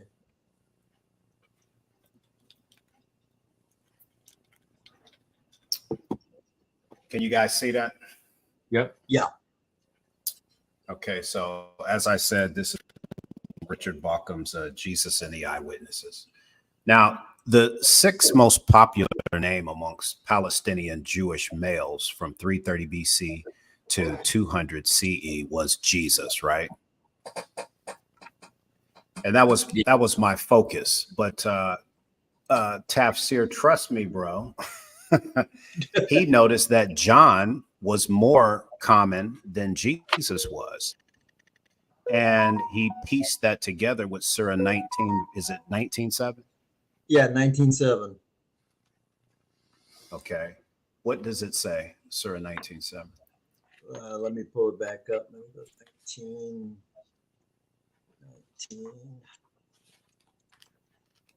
Oops.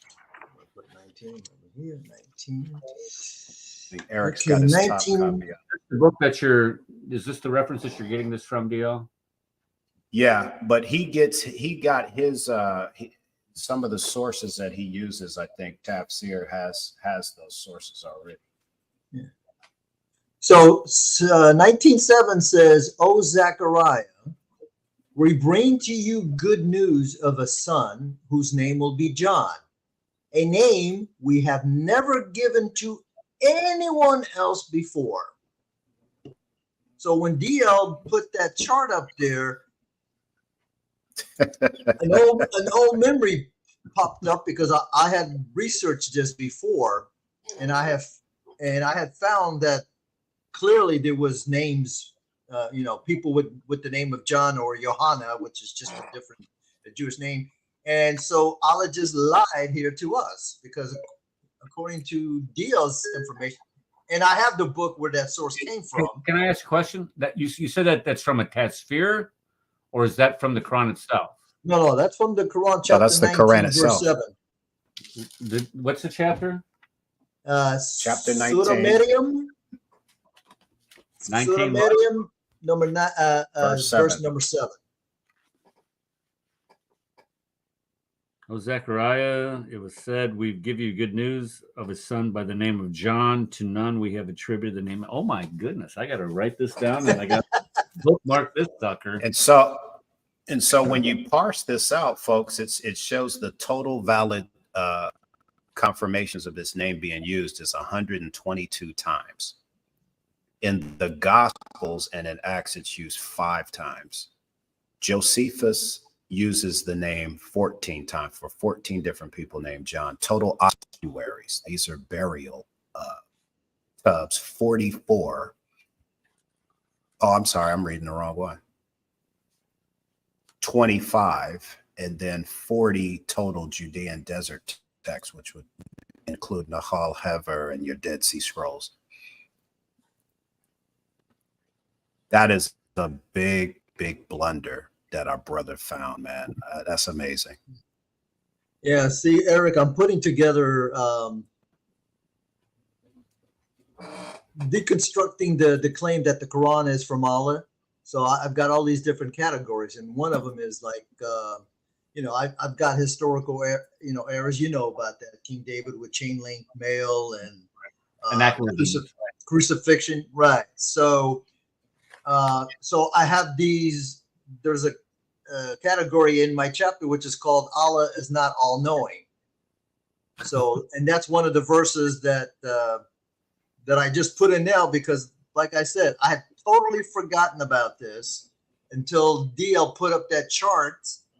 He was putting up the chart to show that Jesus is the 6th most popular name, but then I caught number 5, John and Johanna, and then I remembered it was somewhere in the Quran that mentioned something about John. So I went into the Quran and I did a search for John, and it popped up 19:7 where it says, he's telling Zechariah, or somebody's telling Zechariah that you know, your son's name's going to be John, and we have never given that name to anybody before. And I'm like, well, that's not true.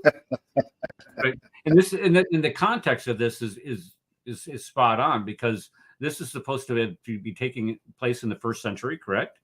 That's Right, correct. 1st century. Right. Okay. And this is the event that where Zechariah is muted for a year, and to say that, okay, you're going to give your son a name that nobody has taken it to none we have attributed the name before is stupid. That is like, and now, Yeah. another thing, I would like to see some type of evidence some type of evidence from like 1st century BC, or we call, BCE, whatever, where you have ossuaries that would have the name of John written on them, and then juxtapose some type of picture. If you're going to do something like this, what are you going to trust me, bro? Just call me John. Nom de jour is tonight. To juxtapose that next to this verse, if you could just take like a picture of an ossuary. Yeah, but you know what? If you look at it, I mean, a simple Google search. Yeah. So just go to the bottom. You have the book, don't you, Eric? Well, yeah, I have the original book, and like I said, the only difference is Jesus and the eyewitnesses, right? Right here At the bottom. No. I have the I have the book. He I have the book where the information came from. I have what's it called? Right. But what I'm saying, Tafsir, trust me, bro. What I'm saying is that trust me, bro. At the bottom of the picture that I'm showing when I'm sharing my screen, he has the sources that he uses to get this info. What page is that from? That is page. Hang on.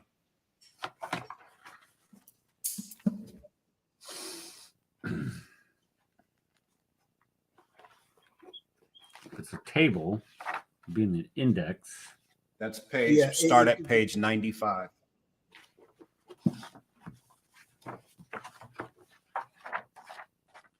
Yeah, on my book, the lexicon 95 and 89. Yeah. Oh, in my book, it's page 80. This is from 89. 95 lists page 83. Let's see here.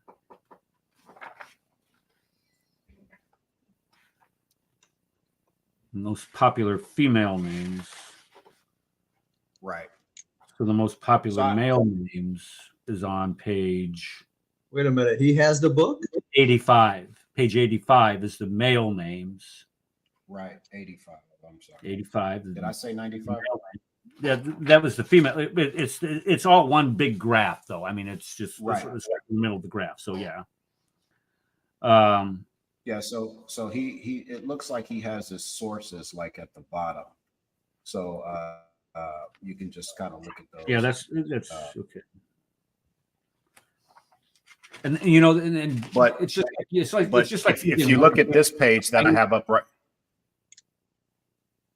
I'm sorry. Go ahead. No, what I was saying is it's just like using Wikipedia. I never use Wikipedia as a source. However, Wikipedia usually provides a source. And so if it's not sourced in Wikipedia, then I just consider it bogus. But when you go down and you read the sources, it does a pretty good job of sourcing the citation. And this right. This one right here does the same thing. I'm just trying to see where he finds the 61. Judas John 62. This figure includes the John of Acts 6. Because when you read Acts is a historical document from the first century, and Luke is called a very what do they call Luke? The first-rate historian is what they call him. Mm-hmm. And so when Luke cites somebody else by the name of John outside that does not refer to John the Apostle or John the Baptist, then that's very problematic for the Quran. It's not very problematic. It's an actual contradiction within the Quran. It's in what we would call I don't know if they would call that well, that would be anachronistic. It would be, yeah, that would be an anachronism within the Quran itself. Another one. I'm going to have to add this to my chart too. No, it'll be flat out false, because remember, you go back to the Maccabees, one of the descendants of Mattathias was John Hyrcanus. He's the one who forced the Edomites to accept Judaism. So you've had Johns in the intertestamental period. I mean, this is just excellent proof that Muhammad was an ignoramus, man. Yeah. You're talking about John Hyrcanus, right? The 2nd century. John Hyrcanus, yes. Yeah, Jewish That's leader. correct. Yeah, Johanna Kohan Gadol, John the High Priest. Yeah, that's one of. Now, in the book that I have, which is the Lexicon of Jewish Names in Late Antiquity, Palestine 330 BCE to 200 CE, on their chart, the most popular names, it gives you Simon, Joseph, Judah, Eleazar, Johanna, John, and then Joshua, which is also pretty much the same as Yeshua.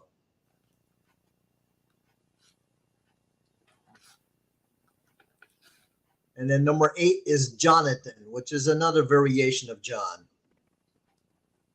Yeah. So yeah, Yep. that's an outright lie. There's also another one in the Quran. Yeah, go ahead. So basically, Eric, just getting back to the title, we have Muslims claiming that Isa ibn Maryam of the Quran is the Jesus of Nazareth that we serve. And what I'm saying is that the most popular female name in Palestine from 330 BC to 200 AD is Mary. We see that in the Bible because there's Marys everywhere. The 6th most popular name amongst males was Jesus. So when you have the title of the Messiah in the Quran being Jesus, son of Mary, you know, what Jesus, son of Mary are you talking about? There were thousands of them. There were thousands of Marys with sons named Jesus. So you're going to have to give us some identifiers that connects him with Jesus of Nazareth. And we can just go all the way down the list from the annunciation of the angel Jibril to Mary, when he tells her that the child that will be born to you will be the Son of the Most High. He will sit on the throne of his father David. He's a descendant of David. He will rule forever. He will be called the Son of God. Chapter 2, verse 11 says, the angel says that today in the town of Bethlehem, a Savior has been born, the Messiah, the Lord. So he's the Savior of the world. He's the Messiah, and he is Lord. So we're talking about 2 different Jesus, son of Marys here. They're not the same person. Well, the Jesus of the Quran is nothing more than an excuse for Muhammad anyway. When we, and we both know this. When you read through the Quran, and the descriptions of Jesus and what he does in the Quran are, the apocryphal stories that we find in there of him, making clay birds into, bringing clay birds to life, shaking a palm tree, speaking from the cradle, all these things.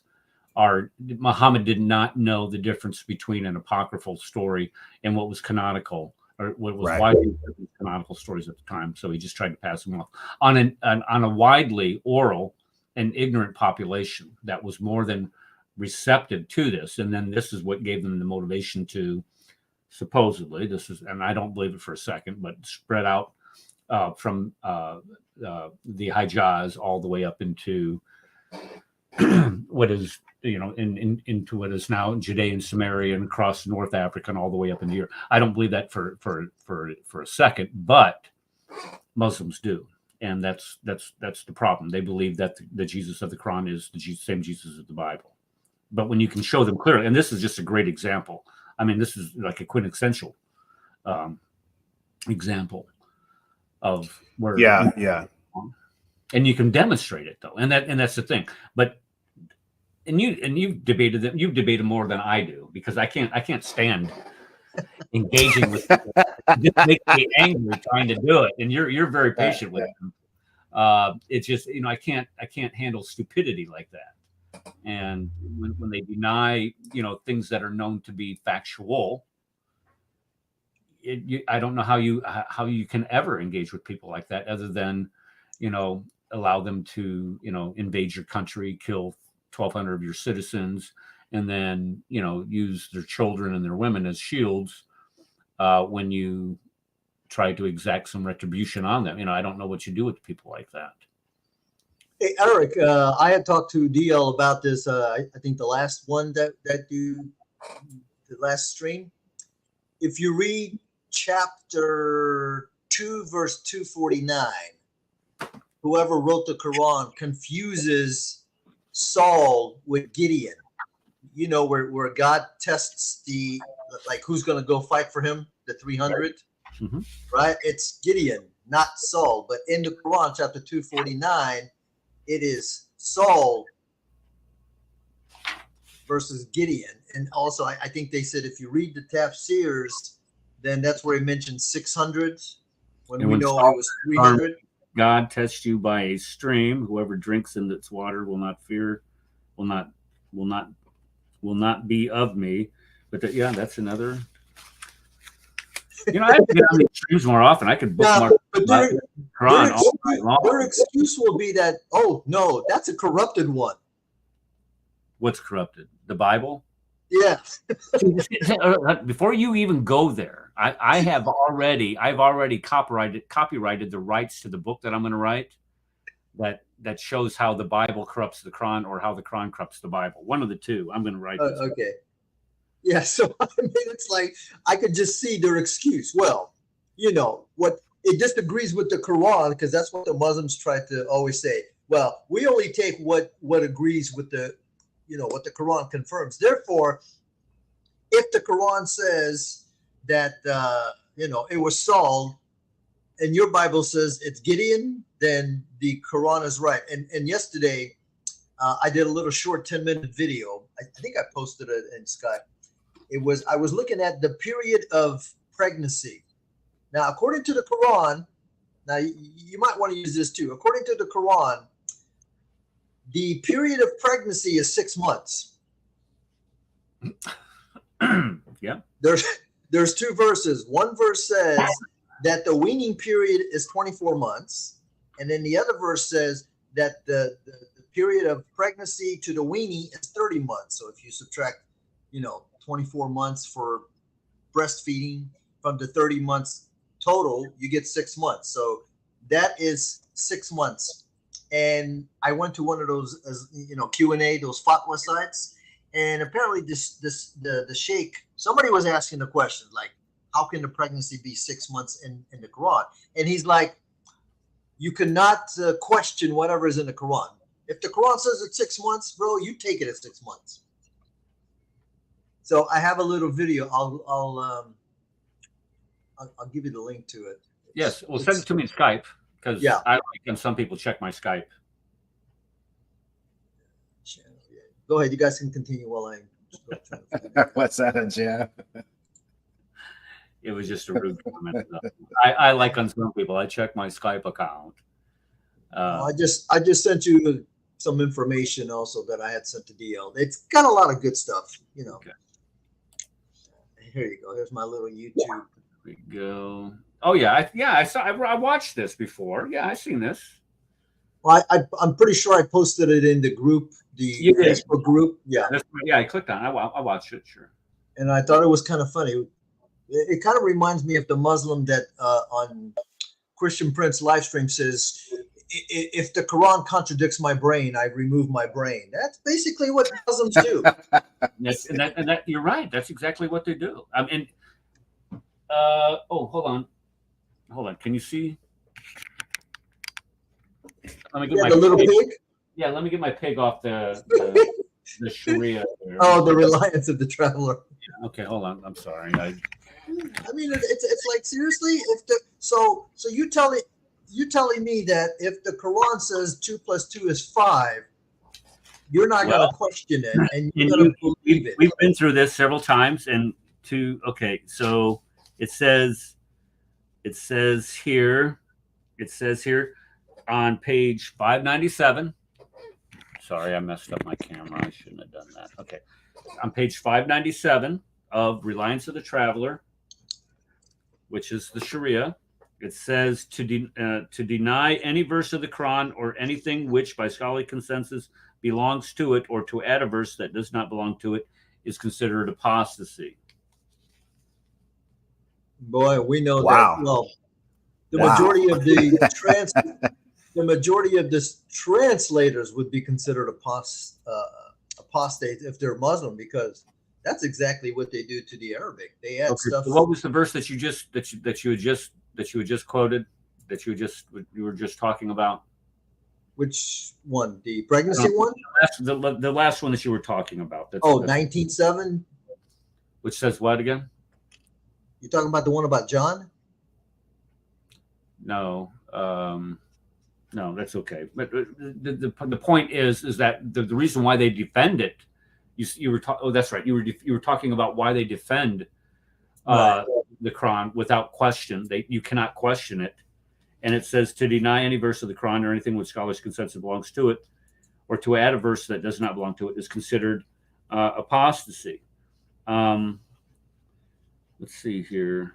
To speak words that imply unbelief, to revile Allah or his messenger, to deny the obligatory character of something that, okay, right here, which by consensus of Muslims is part of Islam when there is well known as such, like prayer, salat, or even rakah from the Bible, obligatory prayers. To revile the religion of Islam is considered apostasy. To deny that Allah intended the prophet's message to be the religion followed by the entire world is considered apostasy. So all of these things that you're talking about, where if you were to deny Wait a minute. Go what back. Did you say to deny something about the religion, the whole world? So is that saying that? Is that claiming that everybody? Yeah, to in the deny world? that it's to deny that the religion is for the whole world, I think. For the whole world. Okay. So, I thought it was saying that the whole world was. because he's supposed to be the seal of the prophets and the final messenger for all peoples. Yeah, but So wait a if you minute, reject DL. that, I will challenge you on that final messenger. You need to find me in the Quran. I where will too. Allah- As a matter, where the Quran We'll- says we'll- Muhammad we'll is make the that- last and final messenger. yeah, we'll So make I that posted the link in the title. private chat for the website that I use for my video. It's islamweb.net, some chick or whatever. And basically it says his answer was, what the Quran states, that the period of pregnancy at 6 months is correct, and you should not say that it's wrong, because pregnancy has a maximum period and a minimum period. I didn't know that. I must have failed biology in class. I didn't know there was. The maximum period must be 9 months. Yeah. So basically, like I mentioned before, there's one verse that says the nursing period is 24 months, and the whole period from the time that you're pregnant to the time that the baby is weaned is 30 months. So the guy was saying, hey, 30 months minus 24, that only leaves 6 months for the pregnancy. Now, unfortunately, Allah didn't know that before we came up with the invention of all the high tech that we have, in the medical field, especially in the neonatal care, any baby born 24 weeks would have died. So what they consider to be the minimum period, you would be dead, period. Even today, the odds of surviving is 59%.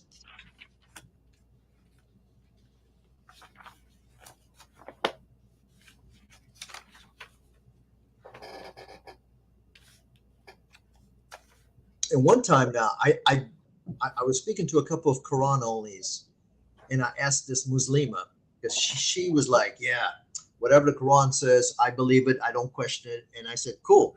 So if I told you that the Quran said that when Muhammad took a crap, he crapped out gold nuggets, would you agree with it? And she said, absolutely. That ended our discussion right there. I mean, Hey, how Eric, can you have a conversation? did you put some pigs on the top of that book, man? Yeah, I only have 2 right now, and it's because the third one doesn't fit. So He's got some ham on the book. I might have to spread them I out know, man. horizontally. I mean, seriously, how can you have a conversation with somebody that says, yeah, if the Quran said Muhammad crapped out gold nuggets, yeah, I'm going to believe it. I don't know how you get there with somebody like that either. That's the problem when you have discussions with people like this, is that you will state things that are known facts that are demonstrably true, and they will deny them because the Quran states otherwise. And we've done several shows that talk about how anachronistic the Quran is, and you just mentioned a couple of, like David wearing chainmail, about a Sumerian being on Mount Sinai, preparing a crucifixion. Crucifixion during the time of Joseph. Right, in the time of the Pharaoh, or Haman from the book of Esther, acting, which is a Persian name, is now in an Egyptian court. So when you start mentioning all these things, it's just like this complete denial goes up. And breaking through that, and I'll tell you, and this is something that I was actually thinking about this today, about how, because tomorrow we're doing a show on we're critiquing what's the guy's Pierce Morgan's interview with Muhammad Hajjab and Rabbi Shmuley. We're going to critique that. And I'm trying to think how can you get, and this is Muhammad Hajjab's opinion. He was saying that Hamas, if you're going to categorize Hamas as a terror organization, you also must categorize the Israeli Defense Forces as a terrorist organization, because both of them kill innocent women and children. And if you check your brain at the door and you do not want to do any critical thinking, you can come to that conclusion. This is true. You're perfectly able to come to that conclusion, but you're ignoring all kinds of other facts that accompany that definition of what a terrorist organization is. And this is the problem with Islam itself. They have to completely discount all kinds of things that we know that are factually true, that are correct, that are widely acceptable by the entire planet. But they have to deny. Why? Because some 7th century caravan robber, self-proclaimed prophet. I was going to use something perverse, but I'm not. I know your channel deal. I don't want to say something wrong here. But you have it's not TikTok, so we got a little leeway. But hey, I got another one for you, Eric. Actually, I got a few of them in the Quran. Chapter 1156. There's 2 things that are wrong with that verse in Arabic. But 1156, it says that there's not a moving creature, but he has grasp of its forelock. Now, would that be a true claim or false? It says, "I place my trust in God, who is my Lord and your Lord. There is no creature that moves on the earth who is not held by the forelock firmly by him. Verily, the way of my Lord is straight." So, what is he talking about? What's a forelock? What is in this? Well, a forelock, according to the dictionary, is a lock of hair growing just above the forehead. Now, horses typically have that. So it's like right here. I would say for women, I think we call them bangs. Right. So basically, what this verse is saying. Now, the second part of the verse that you read is wrong, because what it says is Allah is on a straight path. Now, how can Allah, if he's God, be on a straight path? Okay, verily, the way of my Lord is straight. Okay, this is. I don't even know who translated. This is Ahmed Ali. Ahmed Ali. That's the first translation I ever read. So basically, what this is saying, that there's not a moving creature that Allah doesn't have grass by its hair. So my question is, okay, how does Allah grab a bald guy or a snake or a turtle or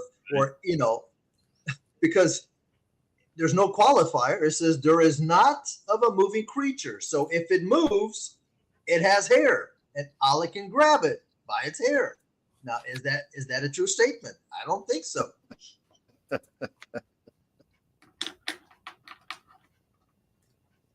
I don't see how you get, how you can come to that. I mean, you look at, what is it, 98:6, where it says that Jews and Christians are the worst of creatures. Well, that places us below every single creature on earth, to include rats, cockroaches, snakes, anything that you can think of as a vile creature. No, Satan himself. Yeah, exactly. Yeah. You're worse than Satan. Satan himself, because Islam believes Satan is a creature. Yeah. How does that entitle them to treat Christians and Jews then? Well, they can go into kibbutzes and, bind them together and then burn them alive, stick babies in ovens, hack people's heads off, shoot them in while they're in. You can do that if you believe that they are indeed the worst. Hitler did it. I mean, look at Hitler, how he dehumanized Jews during the 1930s. He was able to take away their citizenship. And then after he took away their citizenship and property, he was able to take away their humanity. And once you take away somebody's humanity, what can you do to them? Well, they're nothing more than a cow. A cow, you can go out and you just kill a cow, and there's nothing wrong with that. But these cows, you eat them. With the Jews, they turned them into lampshades or whatever they did with them.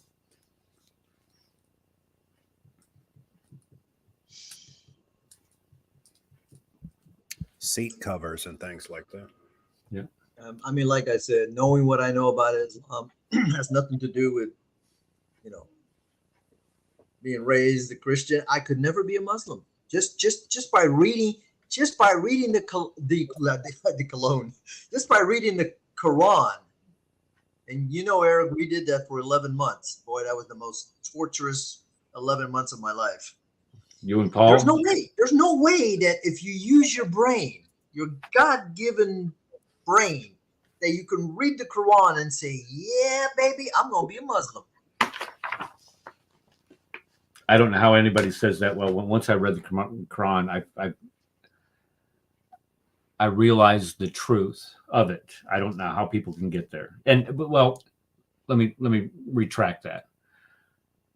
I don't know how people who are educated can get That's even worse. Like, for instance, I know a couple of Muslims that are doctors, right? Now, they're westernized doctors, which makes it even worse. How can you be a doctor and then come to me? And I've debated several doctors on Clubhouse. How can you be a doctor and believe that the Quran has the correct version of embryology? Right. Yeah, I was just thinking that, because I remember you talking to people about that. I've heard you talk to people about embryology, and I mean, I just don't get it. And all you need is just read a book on human development. I mean, a basic course of biology in high school, you should be able to understand. Whoa, I'm not created from a blood clot. And then they'll go, well, but now my friend Noside, who is a doctor in California, his excuse for the blood clot was, with the microscope, if we look at a fetus at 7 days to 3 weeks, it looks like a clot. But I'm like, bro, the Quran doesn't say anything about you look like a clot. It says you were created from a clot. right. There's a difference between, it's the same thing. In the Quran, there's a verse that says, of everything we created in pairs. Okay, that means everything. Is that true? Right. There's no exclusion. There's no qualifier. There's many. For instance, the whiptail, the whiptail snake. It doesn't come in pairs. And what exactly does it mean? Of everything we created in pairs. There's no definition. Allah just leaves you hanging. And there a lot of times when you engage with exactly what you're talking about. For example, when Alexander the Great traveled to where he found the muddy, or the sun setting in a muddy pool of water. And what happens a lot of times is they'll say, well, it appeared as if it was setting in a muddy pool of water. And what they'll do is they'll add to the Quran, break the law of the Sharia by adding to what is widely accepted by scholarly consensus, all the way, all the while trying to, convince you, the stupid kafir, that the Quran is true. Right. Frustrating. But that doesn't get them anywhere, because the hadith shows Muhammad actually confirming that it sets in a muddy pool of water. So, right, where we riding on like a donkey with a guy or something. Yeah. So, yeah, I'm not faulting a 7th century guy riding on a donkey with another dude or anything like that. I wouldn't, because Muslims like to add sexual innuendo, but I'm not going to go there. But if you're saying that, well, the prophet, says that it, do you know where the sun sets? Oh no, only the prophet knows this, and it sets in the muddy pool. So yeah, you have different corroboration from the Quran and the Hadith literature that goes along with it. It's like a double slam dunk. And what do? Well, then they lie to you about it. And you don't know the Arabic, is always is one of the most popular. Is actually, that is the most popular excuse that I've heard when discussing that verse with Muslims. Is, well, you don't understand the Arabic, which is true. I don't. But if God is going to convey his last message to man in a language, an archaic language that was just developing at the time, I would hope that language would be easily and readily translatable to his creation. But that's being logical, and you can't do that. So here's one. Yeah. Here's one for you, Eric. And then you have 5 billion. Holy moly! Yeah, this is. I brought this up because this contradicts the. Because if you type in the most influential, you go to Google and you type in the most influential person in history, Muhammad shows up as number one. Mm-hmm. Yeah, I've seen that. But this statistic shows that the Bible is the best-selling book of all time, with an estimated 5 billion copies sold and distributed. Sales estimated for other printed religious texts include at least 800 million copies of the Quran and 190 million copies of the Book of Mormon. Whoa! Whoa! I didn't realize when you go into, yeah. Wow. Well, they got to get those books in there. Yeah, they got to get those books in there. What are the hotels that they have? The Marriott.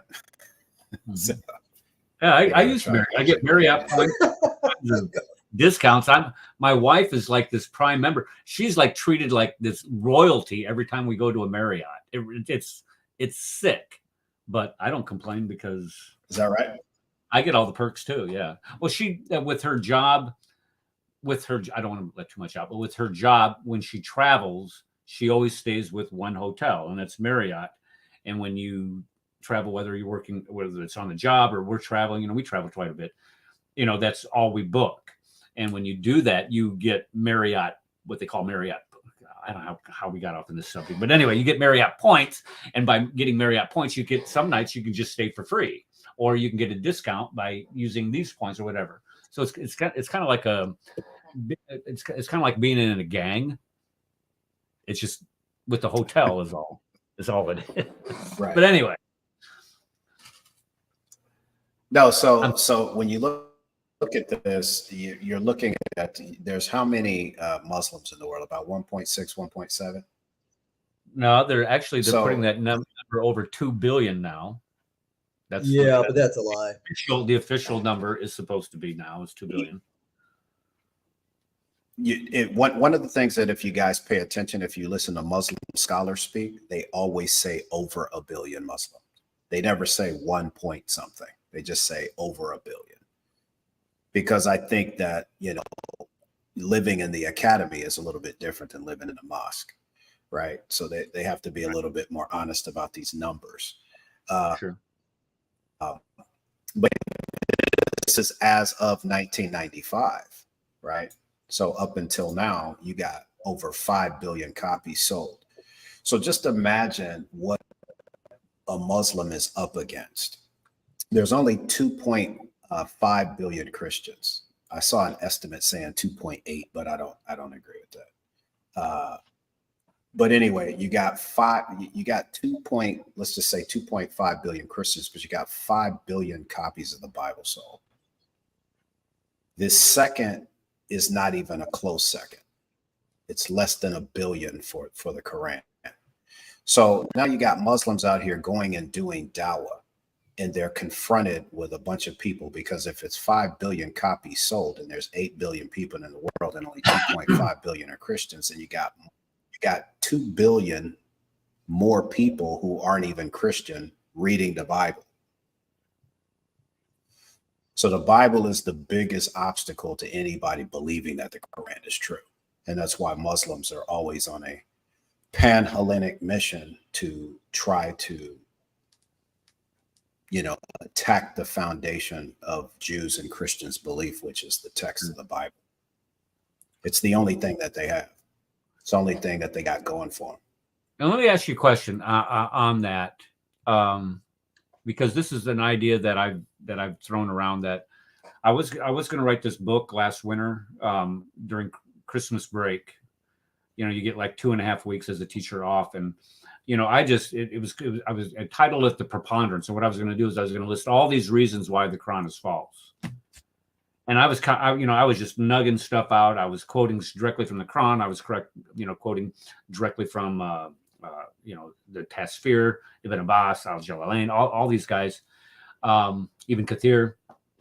And what I realized after I had compiled 173 pages, that all I have to do is turn around and pull Osama Dakduk's book off of the shelf. He's got 2 volumes of it, which is like 600 pages of stuff, that I was just repeating that. So I've kind of changed my mind on what I'm going to do with that. What I want to do.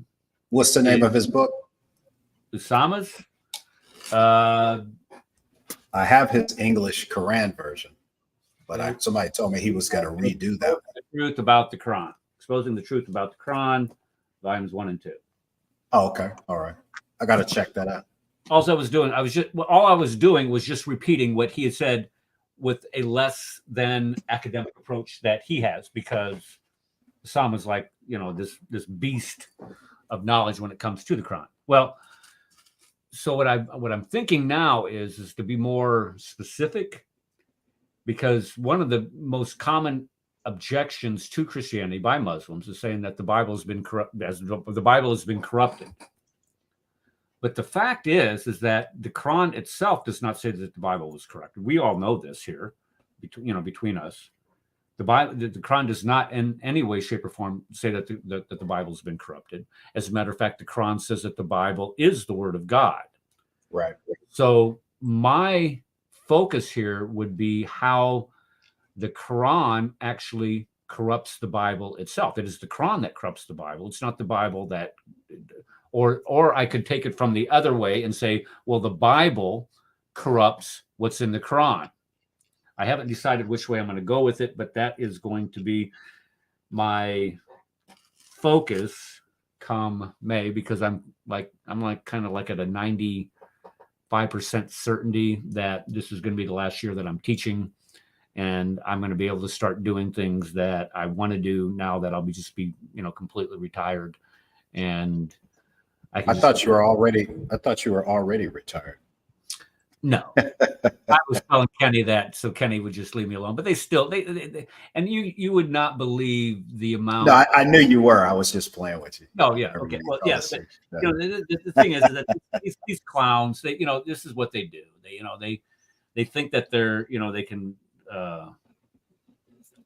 Intimidate me into silence, or to try to say, okay, well, you can't, you're a teacher in a public school system, you can't say that Muhammad is a pervert. Well, the fact is you can because you can, as well, you have to back it up, of course, and you could have to, it's just that when you're in the classroom, You can't be, and I don't use language like that. I would never use like language like that in a classroom in front of students, especially if I knew that there were, be a Muslim student in there. But even if I did want to use that in a classroom, you could say those things because you can back it up. And that, and this is what they're afraid of. They're afraid of the truth. They cannot. Who was that? You can't handle the truth guy. What's his name? Jack Nicholson. You can't handle the truth. You can't handle the truth, type thing. And that's true. So when people like yourself and people like Kufar phobia here, they start, bringing stuff up that's in the Quran that we know is not true. What's the first thing they do? Instead of attacking what you're saying, they start attacking you. And when they start attacking you, they've lost, when it becomes personal, you've lost the argument. I had another question. Can I ask you guys a question? Okay, what's happened to Clubhouse? I haven't been on there that much. It's not much of a club, and it's not much of a house anymore. So. What happened? I don't know. It's just not what it used to be. No, what happened was they did an update, right? So they got rid of so you can't do any messagings anymore. So it's all voice. So if I wanted to leave you a message, I couldn't just type it out. So I'd have to leave you a voice message. If you don't follow someone, you will not be able to see when they open up a room. So all the rooms kind of like disappeared. So if you weren't following anybody when that change happened, then you have no clue what rooms are open. So I get that. So somebody did an update to how the platform operates, and it completely destroyed the platform. So if you are making an executive decision, don't you go back to the old platform? Well, you would think so, but apparently no. I mean, it's still the same. Like you can open up rooms, and if you have a room open, it gets saved. So you have the replays, which I like that TikTok doesn't have. But the only thing that I found that really changed was two things. One, all the text messaging that you did before, or the back channel, whatever you want to call it, that's all gone. So now you have to leave voice now. So where's everybody? Where's everybody now? Mostly TikTok. TikTok. Yeah, TikTok. TikTok. Yeah. Commies. Why what the? Hey, I'm on there too. I've been banned twice already. I can't get back on until the 21st. You've been banned by a account. communist channel. You've been banned by communists. I just got on there. I think I went live the second time and I got banned, and that was week before last. What are they banning for?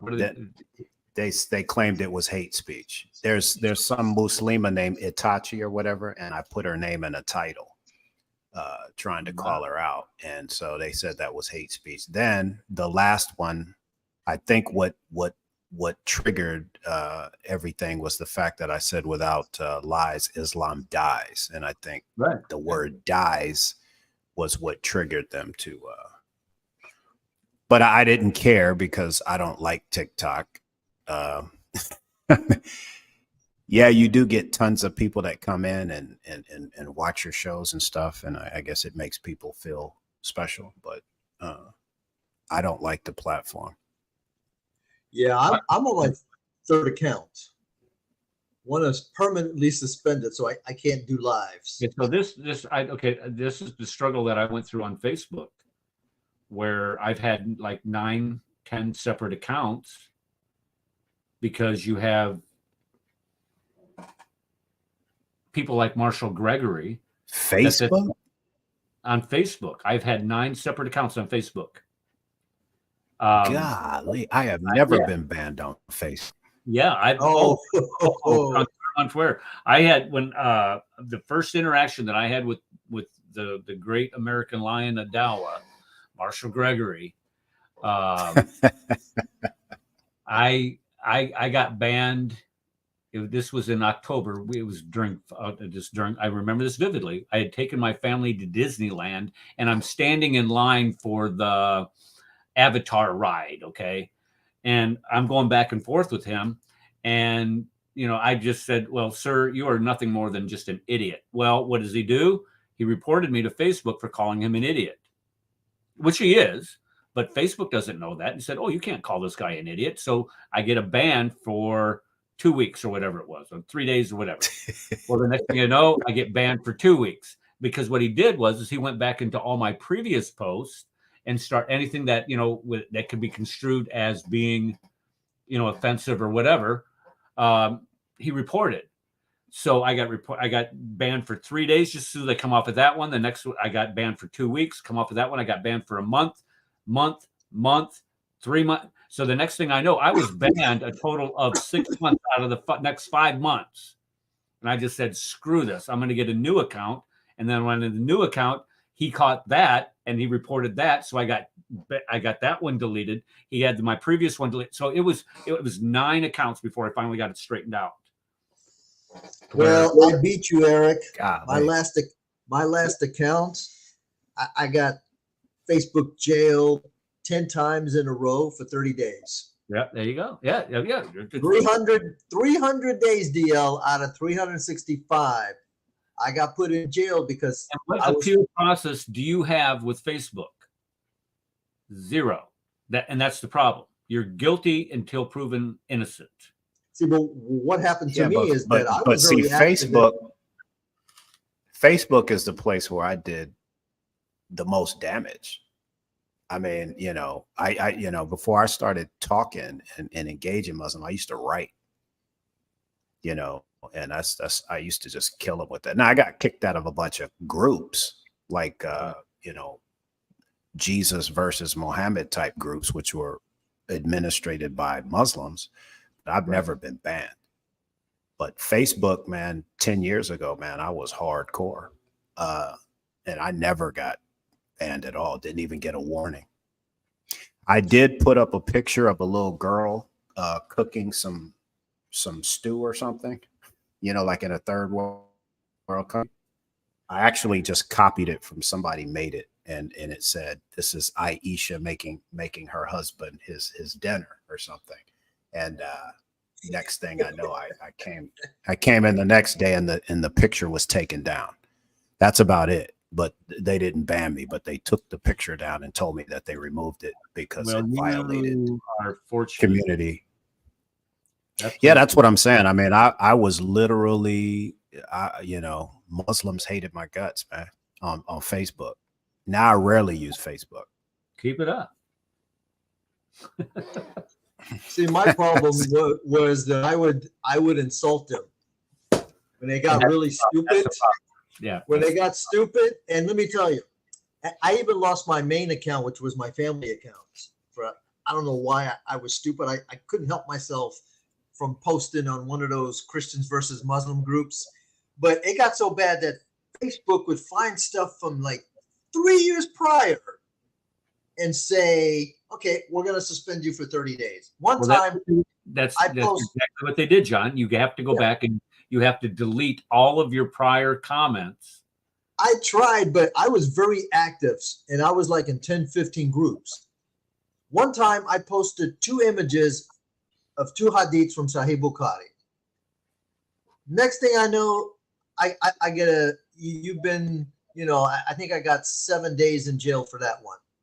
For posting 2 hadiths from Sahih Bukhari, I didn't say anything. I just replied to somebody with 2 hadiths, and they said it was hate speech. Now on TikTok, I've been suspended permanently for hate speech and bullying. Yeah, see, that's a platform you just can't.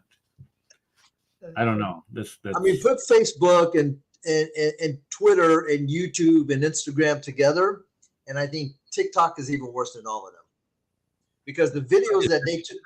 Is this being live streamed to YouTube, Dio? Yeah, he's live. Yes. Okay. Yeah. See, I think YouTube, and this is, where, this is, one of the reasons why David Wood got off of YouTube is because there, once somebody gets a hold of you, they will go through all of your videos and they will just They'll make it their life's mission to go ahead and report every single little thing that you've said that could be construed as being offensive, hate speech, bullying, or whatever, what might violate their community rules. And this is why he gave his channel to Hatun, and he went off and made his own website. And I hate to say that, but this is that's the reality of what these guys do. They can't defend. If you can't defend the Quran, you can't defend Muhammad. What do you do? The only thing left to do is to attack those people who do, come up and expose them for being the lie that they are. I mean, on Facebook, what happened is I was told by some friends that I made it to a hit list. So every time Muslims would see my account get out of jail, I would get reported. And one time, I think I only made it 20 seconds. I got a note from Facebook saying I was out of jail. 20 seconds later, I get a note saying I'm in jail for 30 days. And Right. I'm like, bro, I just got out of jail. I didn't even have time.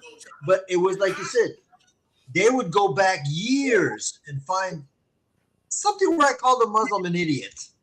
Right. And that was it. So I'll tell you a good source on this to ask for some advice on what to post and how to get away from that is John Isaac. He's the one that I went to, and he really helped me out with as far as avoiding all of that hassle that you have to go through on Facebook, and it's gives some really good sage advice. So if you ever want to reach out to somebody that can give you good advice on how to survive on Facebook, that's I'm what I do now is I just post little memes with challenges. So Well, I try not to engage. They are, yeah. I like them. Yeah, because right now to be honest with you, the only reason that I'm still on Facebook is because I have my prepping group that has over 39,000 members, and then my little dog group. It's at 1,600 right now. How's your dog doing? How's that big old fluffy thing? She's on a diet. She got up to 170 pounds. So the doc said, you got to put her on a diet. But it's because she had, last year, she had the hysterectomy. Right. She almost died.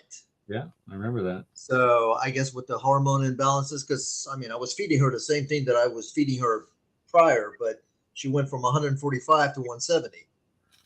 Yeah. So, yeah, she's... What happens to women when they get old? Dog. Female dog. What? She's going to be 5 in January. That is the oldest dog that I've ever had. 5? Holy cow. That's a young one. I got her. She was born in January the 3rd, 2019. And also the most expensive dog that I've had, I've spent over $20,000 in those 5 years. Dogs will do that to you, that's for sure. Dang, typically DL, it's about $2,000 a year between the food and the vet bills for her skin conditions, because she's a Great Pyrenees mixed with a Golden, and Golden are terrible for skin issues. And then last year she was in the hospital twice, once for the surgery. That was $11,000 right there. And luckily for her, I had the means. So yeah, I'm like, I could have had $20,000. That could have been 5 acres of land. Right. Yeah. Exactly. But yeah, she's my companion. You'll do anything for them. That's what we do. Well, again, like I said, thank God I had the means, because just to have the surgery, I had to give them over $4,000 up front. Right. Yeah. Or they wouldn't, I don't know if they would have said no, but luckily I told you that I had that my German Shepherd last spring died. And that really, that just tore me up. Oh my gosh, that just tore me up. And then last summer, I've had this cat, Binks. I call him Binks the Destroyer, because this was like the ultimate rat and mouse killer around the Caffer Ranch here. And we went to Florida for a week, and I always would leave, a big bowl of food out on the porch and water, and no big deal. And I come back and the cat's not around. The cat won't come around. Cat won't come around. Cat won't come around. Well, I finally see a bobcat walking through my backyard, about a week after we get back. And I'm like, that's it. Because that bobcat must have got a hold of Binks, chewed him up. And so I set a trap for the bobcat, and the bobcat was too big for the trap. One of those, the big box traps. You know what I'm talking about? Big. Oh, okay. Yeah, just big thing. He was too big to get in there. And when I set it out in the backyard, I went out there the next morning, and I had this chicken leg in there, and he's sitting there trying to get that chicken leg out of the trap. So I came back in the house, got the gun, and I shot that sucker 3 times. Ooh, is that allowed? Well, I live out in the country. Yeah, that's one. Oh, okay. I'm gonna have to come and visit you. I have neighbors, but they have a couple gunshots. Like, oh, It's not hunting again. No, or he's got a bobcat in his backyard. I'm still looking for land, but someplace where I'm not going to get nuked, because I'm not in a good place right now. No, I agree with that. I would. Iowa, we have land back in Iowa. My family does, and it is going for like prime farmland is going for like $10,000 an acre. Wow. Yeah, it's crazy how much land has gone up. And just like my brother and I, we have several acres of woodland, and that's going for $5,000 and $6,000 an acre. You know where you can still get some good land, or at least cheap? Kentucky. There's 20 acres for 25,000. Now it's about 3 or 4 hours from me, but I'm like sitting on top of a mountain or something, or yeah. Check out Eastern Missouri. I live in northern Kentucky. Oh, you do? Yes, Oh, yeah. I do. Cool. Right. I'm in the Cincinnati metro area, right across the river. Oh. By the Creation Museum. He goes there every week. Now, Eric, my problem is, okay, Missouri. Now, unless I'm going to move there, I don't see buying land for my bug out location, because let's say the crap does hit the fan. How am I going to get there? So I'm looking for something within an hour or two driving where, maybe I'll survive and be able to walk in 5 to 10 days. I'll have to leave my dog behind because she's a slowpoke. So I'm trying to find something that's close, or something where if I could find something with a little cabin or a trailer on that's livable, because I haven't been to work in a month because I'm working from the house mostly. But I've seen some really good land, but it's like it's too far. Yeah. How do I get there? If you're thinking about the cost of land, and getting something that's out in the middle of nowhere, I've looked in Eastern Missouri, and Eastern Missouri is they have a lot of wooded land, secluded land that I don't know how much it is now. When we were moving back from Italy, that's what I was looking at. I don't know.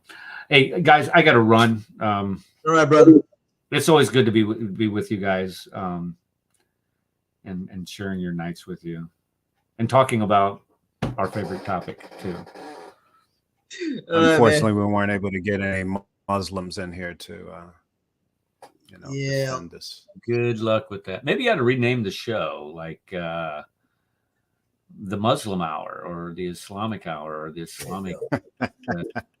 Come give us dawah. Come, preach to us. I want to convert to. I don't know. Christian dawah time, or you just have to wait until you come back next week on TikTok and kind of do this on there. I don't think I'm getting back on TikTok. You don't think so? All right. See you, Eric. Thanks. God bless. All right. God bless you guys. See you guys later. Hey, I still got to do a review on my debate with Central Dallas. So if you're ever interested, we can go over it, and maybe you can give me some pointers. On what is this again? No, you remember my debate that I had on Muhammad in the Bible according to the Quran with Central Dallas on TikTok? Yeah, I was going to do a review, but I haven't been able to find anybody that wants to do it with me, and I didn't feel like talking to myself. I actually had somebody that wants me to do a review on the God Logic, their debate that he had with David Woods for some strange reason. I mean, I used to do those in the past, but I haven't really done it. But just get some feedback.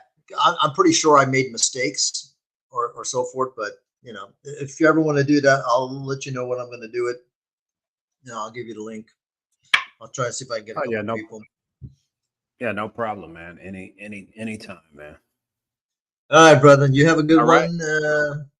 Maybe I'll see you in Eric's show tomorrow. If I'm available. God willing. Yeah. Yeah, God. Okay, brother. You have a blessed rest of your Saturday. Shalom.